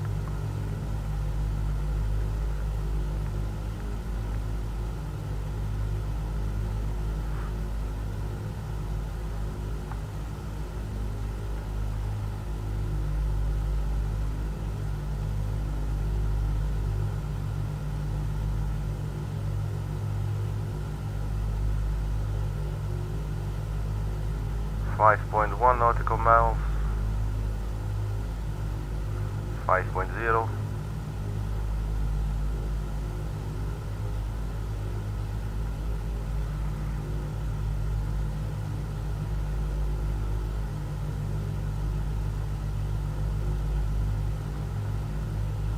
So it looks like two really sharp pointy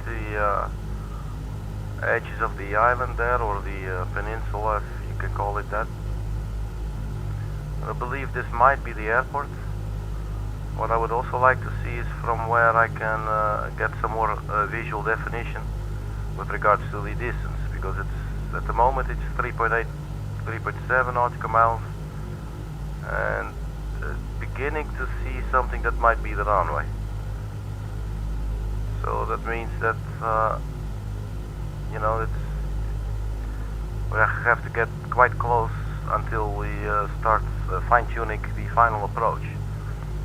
Obviously we will use the VOR, and the VOR on the airport is sitting a little to the side of the runway.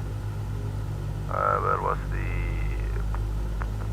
I believe you can see on the taxi chart there. So the VOR is to the right, a little bit to the right of the runway, if we fly on 3-1.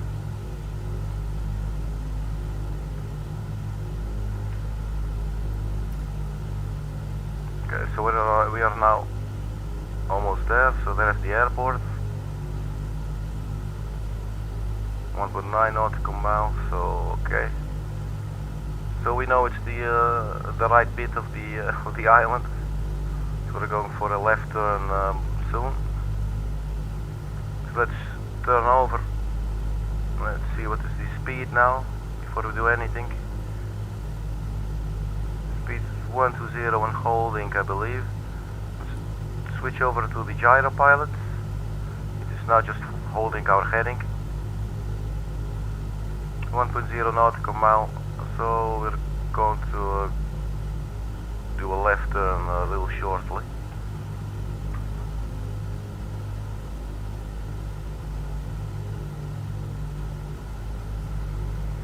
So let's just turn left now. We fly to a heading of 090.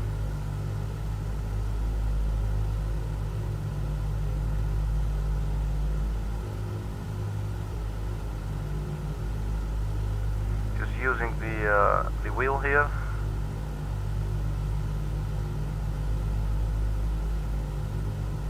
So we have some control. 120. Just keep on banking.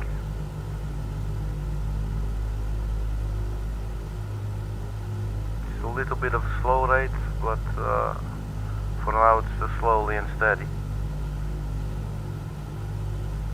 So we're almost 090 there. And fortunately we still have one needle pointing to the VOR, so we're definitely going to be using that. So we're going to hold this heading now. You can see now the airport direction is the needle right there. We're holding 090 for heading. The VOR will be at about 305, I believe. So let's turn the wheel.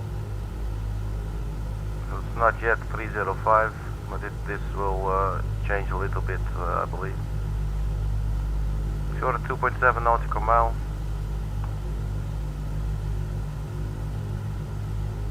Reflection school.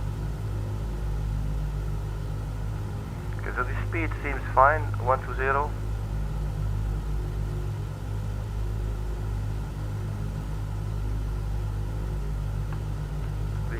clouds are a little bit concerning. See, there you go. The track is moving.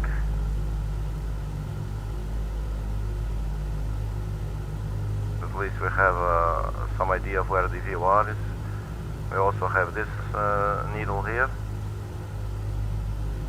But it needs to be at around 305, but it is a little to the right of the airport, or the runway.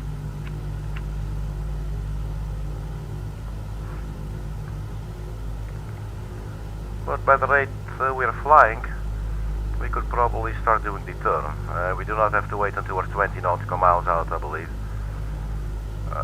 So I'm just going to start doing a right turn.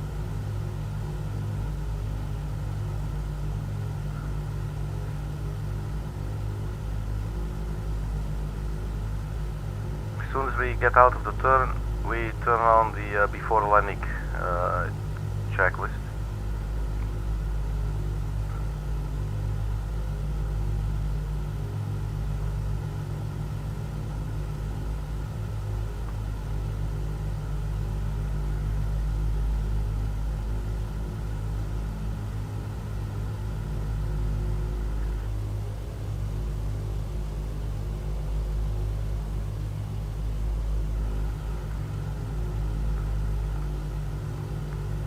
We're turning for the VOR.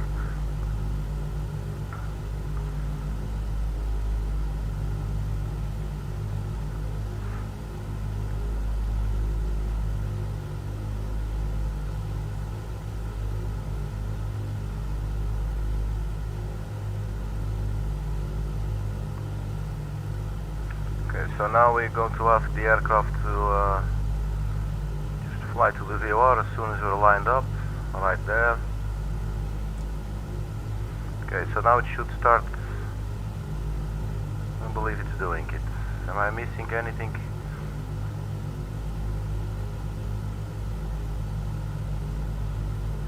Okay, I do not want to mess with controls now. Come on.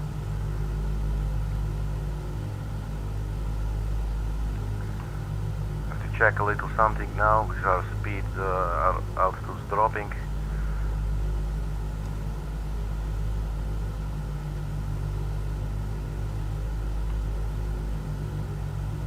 This is not going as planned, so let's straighten it out. And let's see, the speed is still okay. We are no longer descending, because we were descending. We're at 1,500, 600.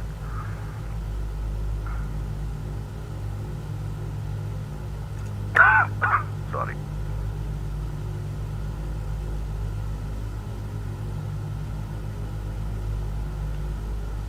So I don't know why, but it does not appear to turn on the gyro pilot anymore. So we're going to crash, everybody. This is a very messy approach, but I just do not understand why. Let's see. Turn this to gyro pilot, maybe that's it. And then we turn it on. No, it does not want to turn on. This should go down. Then you turn this on. There you go. And you turn that one as well. And then go to localizer. Okay, so it took us a little while. We are at 7.4 nautical miles, so it's not too bad. But we're going to have to make a big turn because we're now flying east, so we're flying in the wrong direction. But at least we got some direction going. We're quite low. Fortunately, there is still some visibility.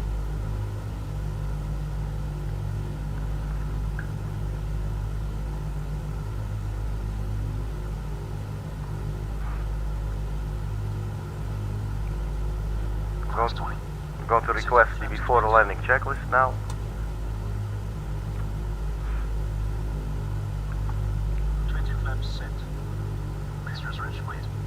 So we hold the altitude now at, well, what is it, 800 feet? So we're quite low. Gears coming, I believe there's the beacon of the airport.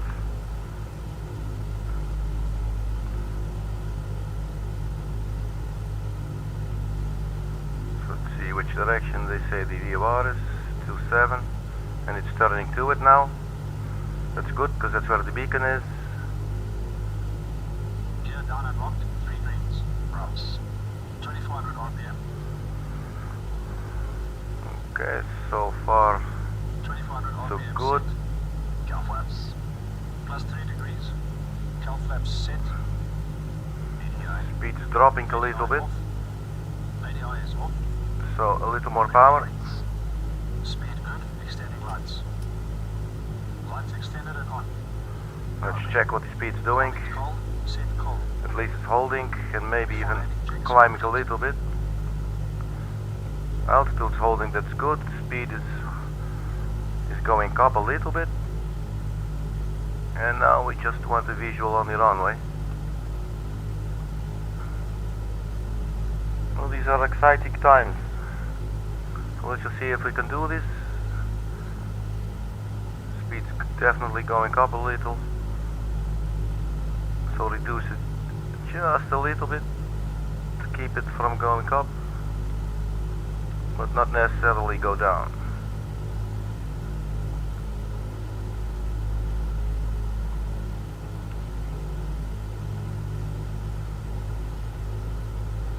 We're flying straight to the VOR, so that's definitely a good starting position, but not really any visual. There are some trees there, so we might, yeah, so I'm not really sure what this approach is going to be.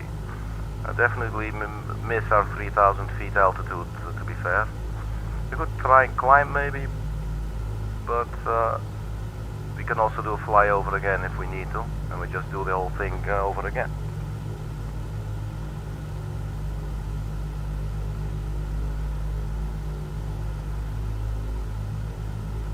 Because yeah, I think we're on the, yeah, we are on the 27 track. We should be on a 305, so we need a heading change. So we're going to fly heading and turn right.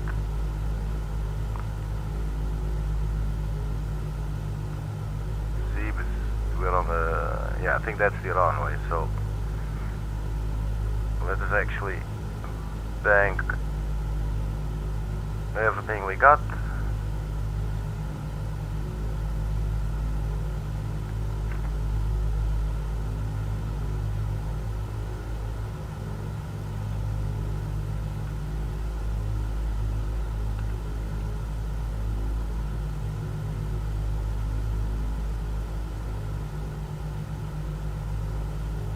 That's probably too much now.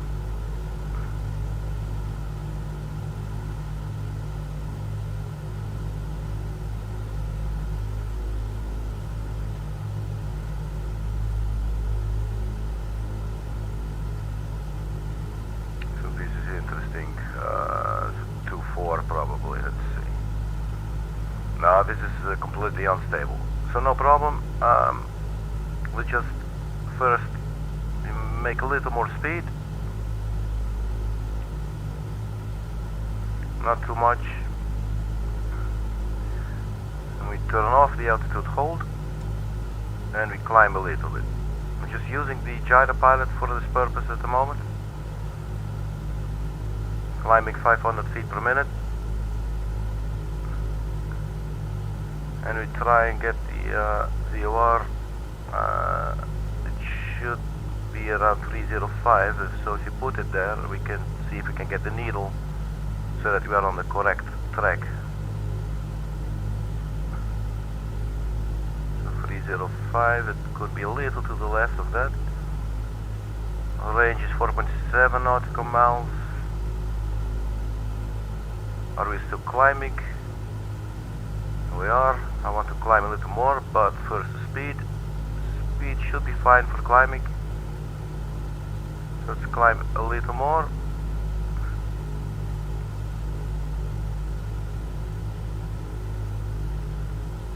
So not precisely the approach that I had in mind.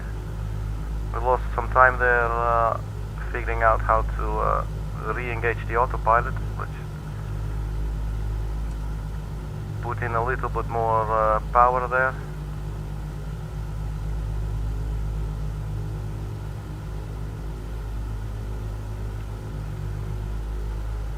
Our range is 6.7 nautical miles, so that's already increasing as well.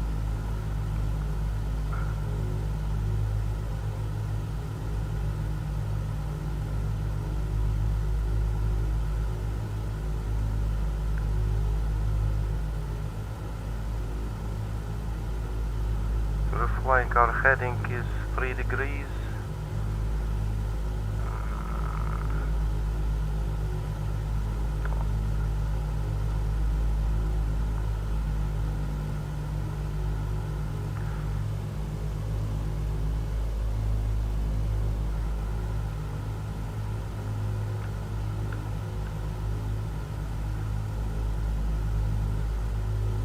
2,000 feet.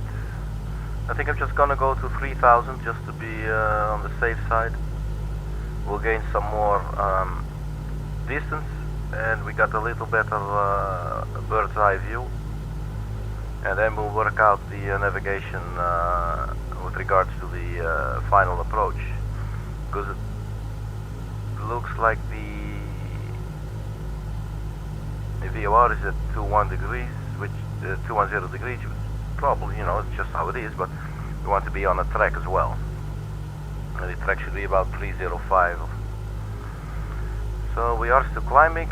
That's good. Speed is holding. It is not impacted too much about our from the climb, so that's good. So we're not doing anything too drastic. There is some clouds coming, and the light will be going in a while. So it would really be nice if we could land this. Let's have a look at the map real quick. Where's the... Yeah, so we should probably try to do the same thing again. So we turn right heading 090. So let's start doing that. Speed is, the altitude is 3000. What's our speed? That's good. So we're going to do the altitude hold. So we're now holding at 3000 feet, and we're turning to 090, and we're going to even that out as well, or you straighten it out. There you go. Okay, so this is one thing, and you can see now from our position we want the VOR to be at 305, and it's slowly turning there, but it's not there yet. So we are trying to wait. Basically, we're waiting until the direction needle settles down around 305, and then we can fly straight towards that VOR. Our current heading is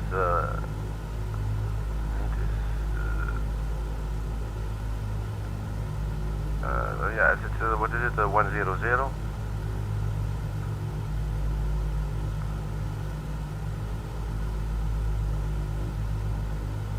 Range is 14 nautical mile.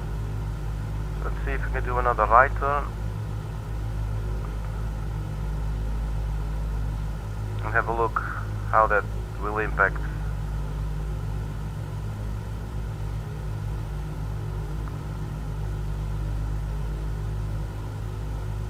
Straighten it out again.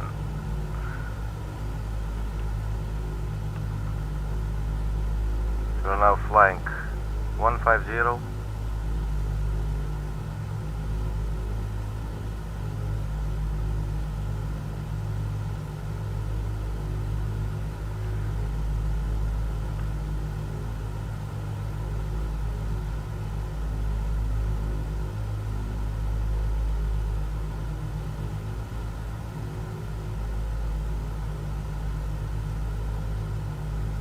Speed is 160.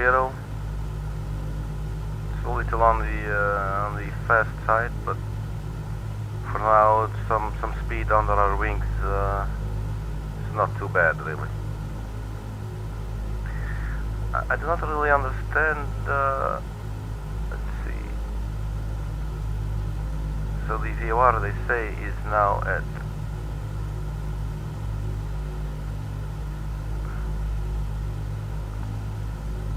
230.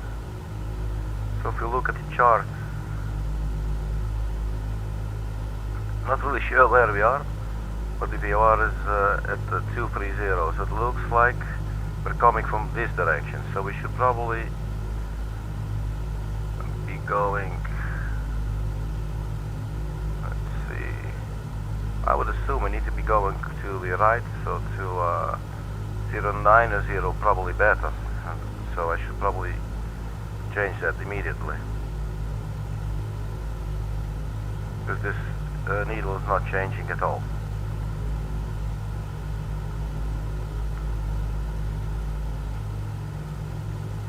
So yeah, these are radials, flying them like this, it's definitely a bit of a challenge for me.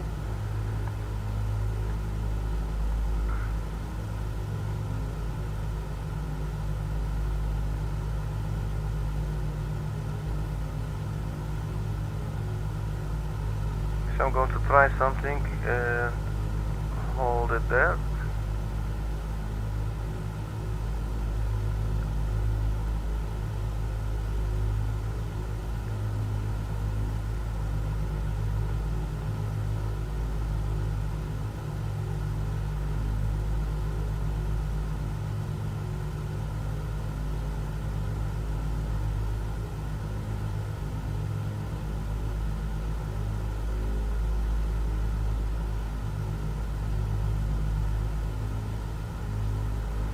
We're now flying 060, so let's have a look at the map and try to interpret the relative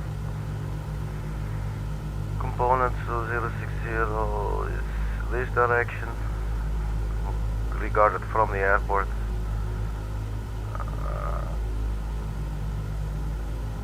The VOR, let me check where is the VOR is at 240. So the VOR is at 240 from our direction, which means we should be to the right somewhere. And we are flying 60, which is in a straight line away from it. So maybe we should just turn around then, maybe actually this is... but then the thing is, let me just think. So we could turn around, but then we'd be flying straight towards it. We actually want to get on a track, so we should 060, 170 maybe, just to fly straight to the radial that we want to be on. I think for now that's what I'm going to do. So turn right 170. Let's see if we can get that needle moving. Our range is 23.9 nautical miles, so we're quite far out.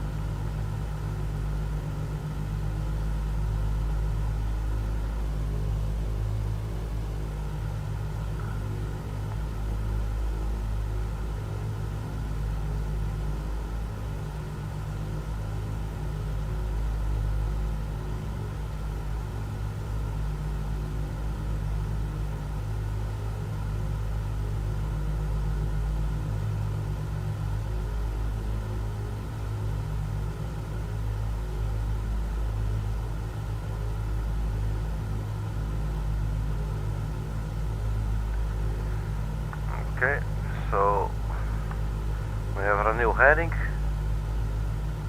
and hopefully the needle is going to turn to, it looks like it's turning to the right now. Let's get a little closer.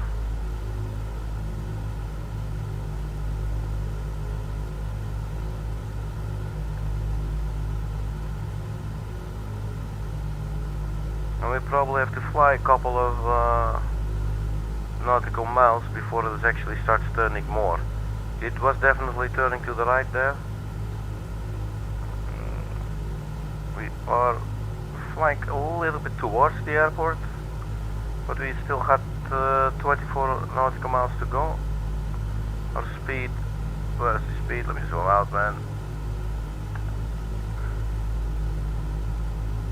speed's fairly high, 160. I'm going to reduce it a little.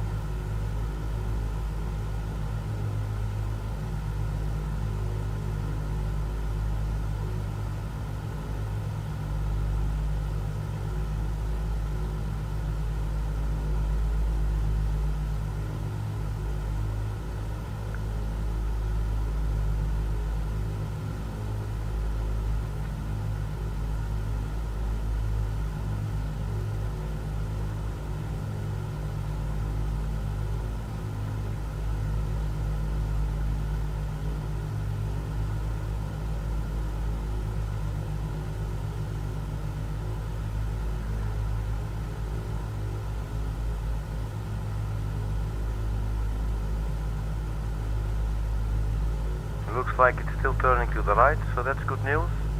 It looks like we are now, it's a successful plan of getting onto the radial that we want to follow.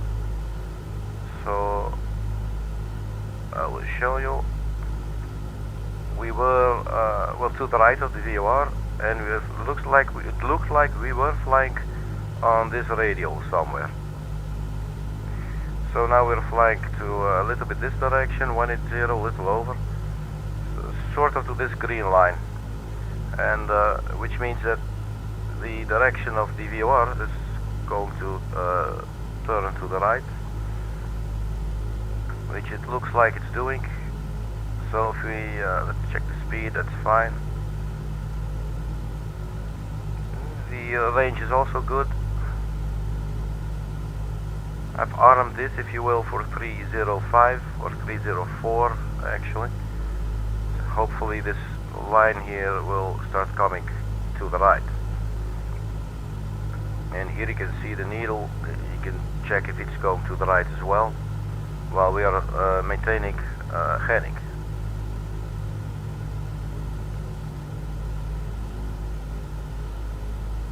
At the moment it looks like it's not moving.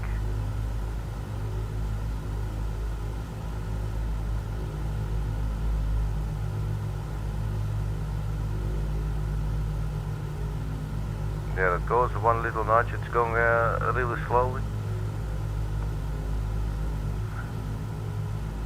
So maybe a 90-degree angle.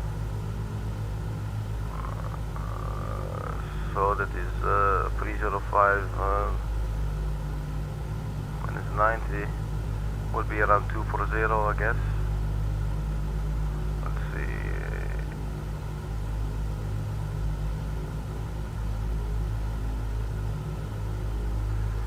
I think 210, so just turn right heading 210.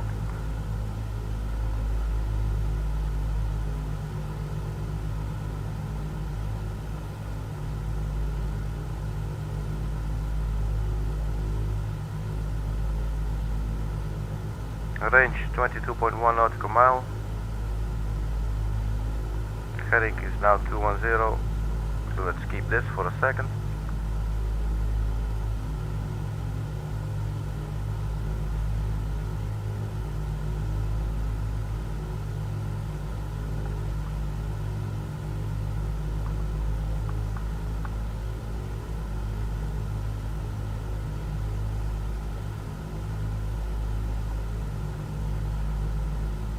Speed is fine.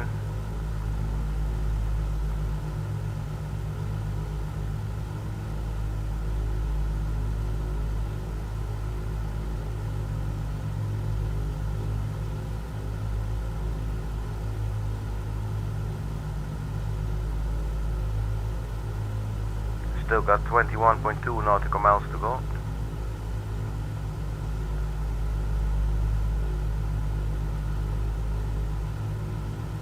Just scoot over here for a bit. There's a little to no visibility with regards to the airfield.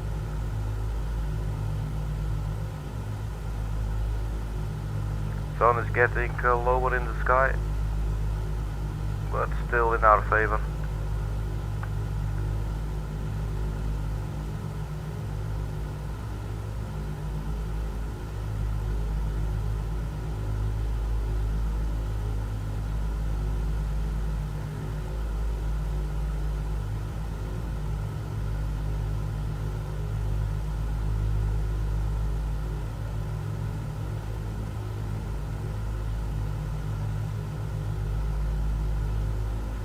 I believe we should be flying straight to the, like in a straight angle to the radial, the inbound radial.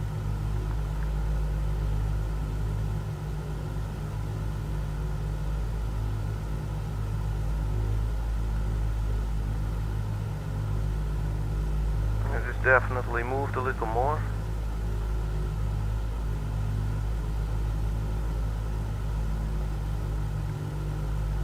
So for now I believe we just stay on this course. As soon as this line will start moving a little closer. At least when the arrow here is pointing at 305, we turn right to exactly that heading. Our speed a little over 140, that's acceptable for me. So once we got all this out of the way, we're still going to have to land. And preferably in one piece. Otherwise my boss is going to get really angry.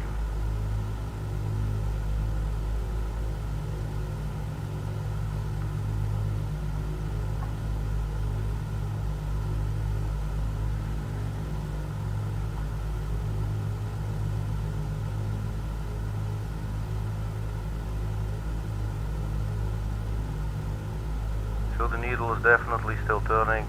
I'm quite happy to see that. Took me a while to figure it out, how to go about this. You know, because if you're just using the instruments and, you know, and like a map, but not, you know, not using GPS, so you have no real clue of where you are. It's a different kind of thinking. Especially for poor Arkady brain. So, okay, so this is now 272829 and then comes 30, so then we should start to get ready to hop on the radial towards the airport. And then at least we know that we're lined up more or less for the runway, you know? And especially in poor visibility conditions like this, that is definitely something that I want. Because, you know, the last part you will just have to do visually anyway, you know? But to get the lining up a little more under control, that's very preferable. So it looks like we're getting there. Let me zoom in a little.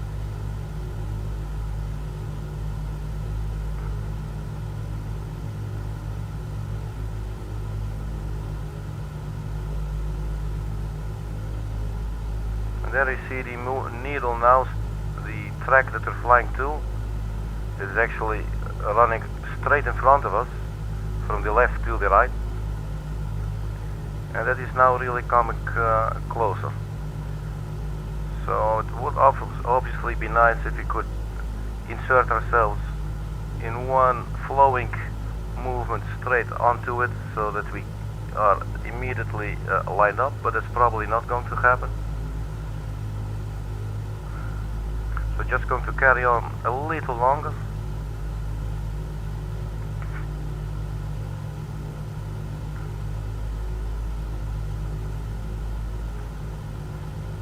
Speed a little over 140, but the range is 19 nautical miles. So there you go, it's now really coming closer. So now slowly just turn on the localizer and see if it's going to catch up at the same time that we arrive on the at the radio, or on the radio, really.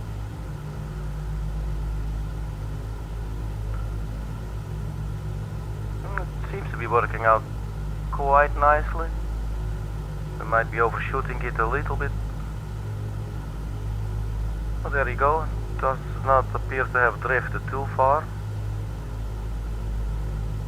Just look at it a little bit closer. Should be at 305, and it is pointing at 305. This is also pointing at 305 and holding a little bit, more or less. So that is one. So now we do the same thing all over again. We reduce speed a little bit. We are at 17.3 nautical miles.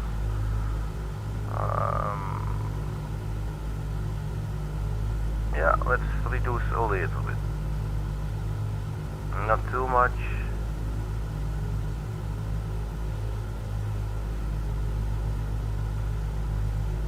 Just see what the speed's doing.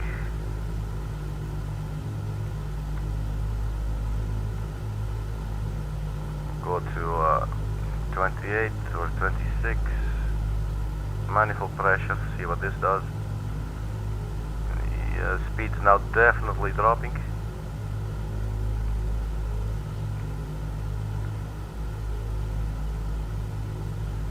Range is 15 nautical miles. Unfortunately, we do not have a glide slope and there is a cloud in the way. I'm going to descend. We turn off the altitude hold and go nose down a little bit.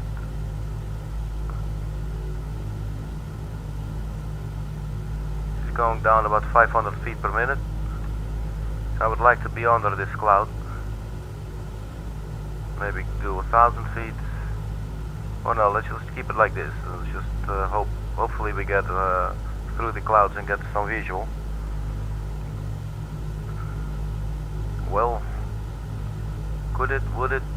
There should be the airport, I believe, if I'm seeing this correctly. Man, it is hard to tell.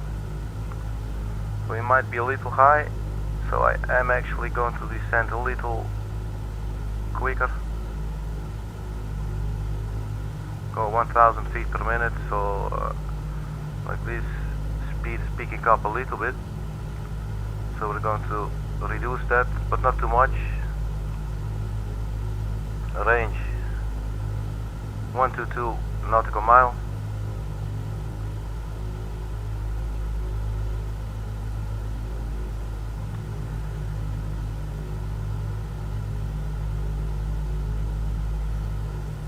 Try to hold it at around 2,000 feet, I guess. We definitely need a little bit of altitude if we want to see the runway orientation. This might be a little better. We're flying straight to the VOR, and it looks like we're spot on.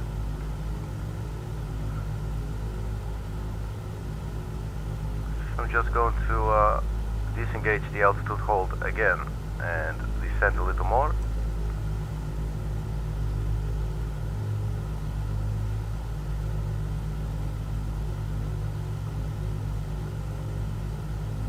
Descending 1,000 feet per minute.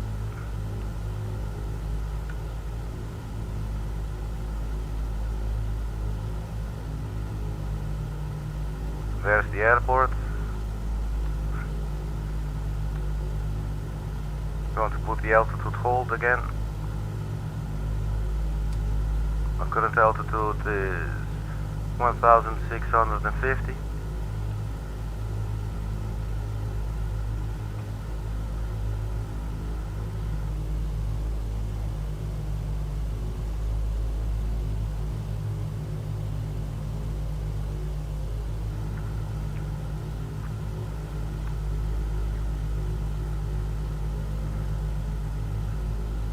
Looks like we are still on the correct radial, so that's good.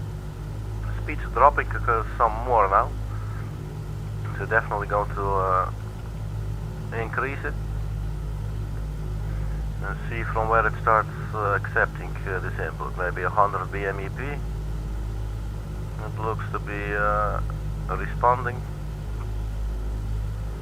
A little over 100 BMEP. And what we're looking at, let's have a look.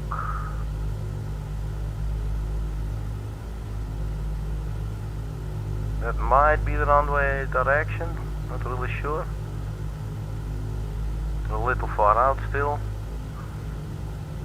We are at 6.6 nautical miles, so visibility should start getting a lot better momentarily. Speed is a little lowish still. I actually go to increase it a little bit more.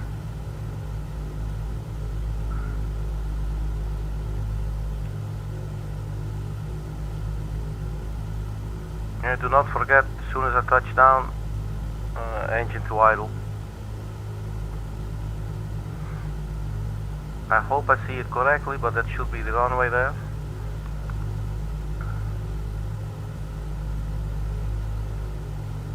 Just keep on zooming. Yes, I think that looks good. So we switch over to the gyro pilot, turn left a little bit.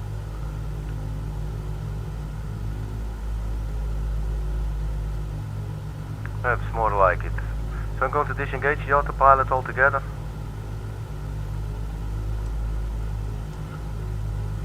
And from here on we just take over. So at least we are lined up. So now we try and get the plane down. I believe the gear was still down, look. Okay, I have to peek outside there for a second. It's a little cheating button, I guess. Try to use it hardly ever, to be fair. Okay, so there's the runway. So just trim it down a little. Some more flaps.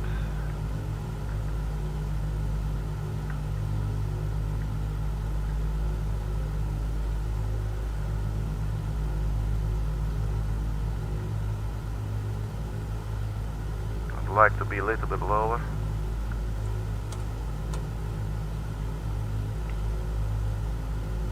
We're a little high, so just going to push down on the stick a little bit. Obviously that is not really the way to do these things. Correct for the final approach. Drifting to the left a little. Speed down a little bit more. Flaps are full. Speed is still fairly high. Bring it back a little bit, not too much.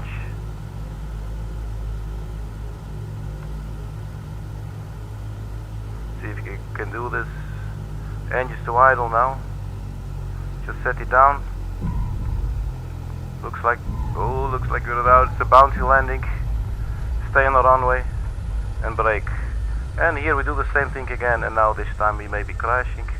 Look at this, man. Are you kidding me?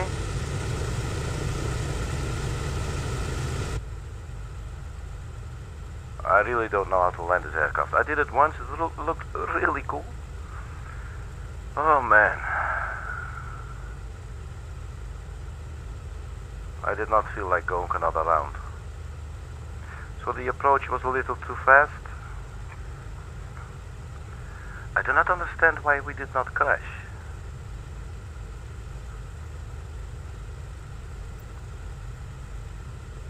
The settings should actually be on complete realism, so it should detect crashes. So I do not understand. I mean, you saw outside. It was a tail strike, or it was almost a tail strike. If it was almost, sure, but I mean, come on, this landing, you spin like a car, man. Yeah, so that's quite unsatisfactory, to be blatantly honest with you. But yeah, it is how it is. It's part of learning. So let's just get ourselves off the runway, and we go cower in shame again. We just keep on repeating it until we either just give up and start playing Mahjong or Patience maybe on Windows XP, or we just get learning and we get better at it.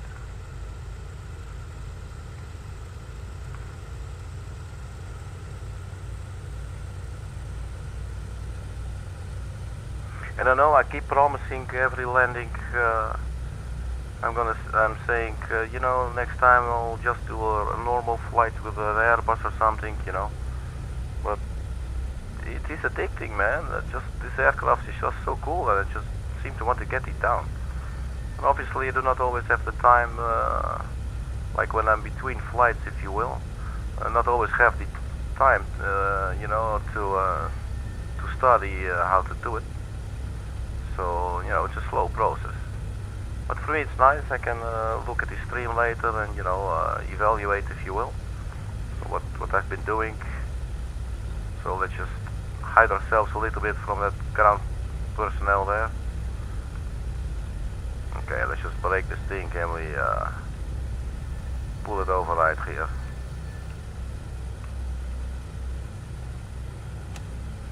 Okay, so the parking brake is set. Engines go to the idle. Do the after landing.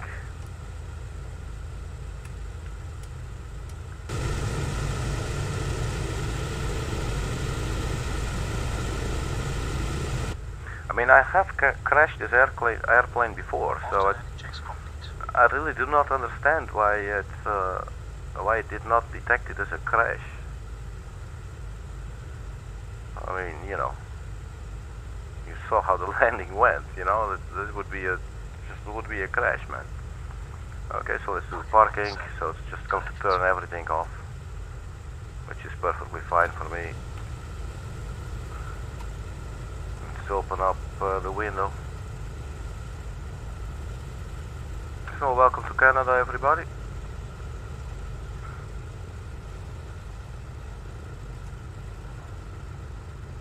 We sort of made it.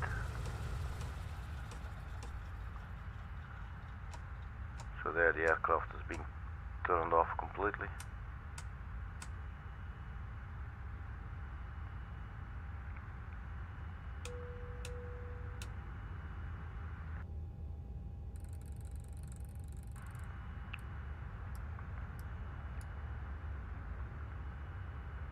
Parking checks complete, airplane secured. Let's open up some windows and get some fresh air in. We've been sweating like idiots. Okay, so I believe we can turn this thing off, right? Was it here? And then does this have a power button? There's the brightness.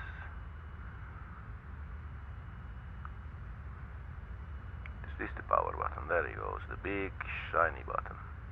The one that you usually do not press when it says download in green. And you're just downloading a virus, you know. But sometimes these things are actually what they're supposed to be. Okay, so just going to sit here, stand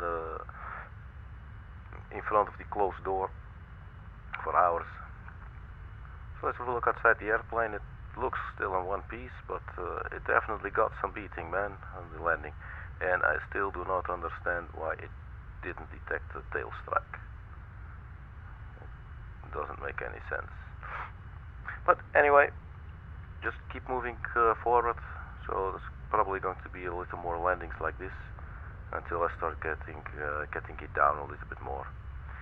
Thank you very much for checking it out. If you found this video, then you should be very proud of yourself, because you either know me personally or you reached the very last page on the whole of the internet and the YouTube, because this is like the outskirts where you are now, you know.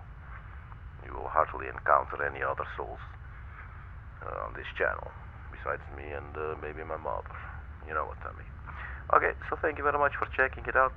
If there's anything you would like to add, like laugh at me or whatever, go ahead. If you'd like to give me love, that's also good.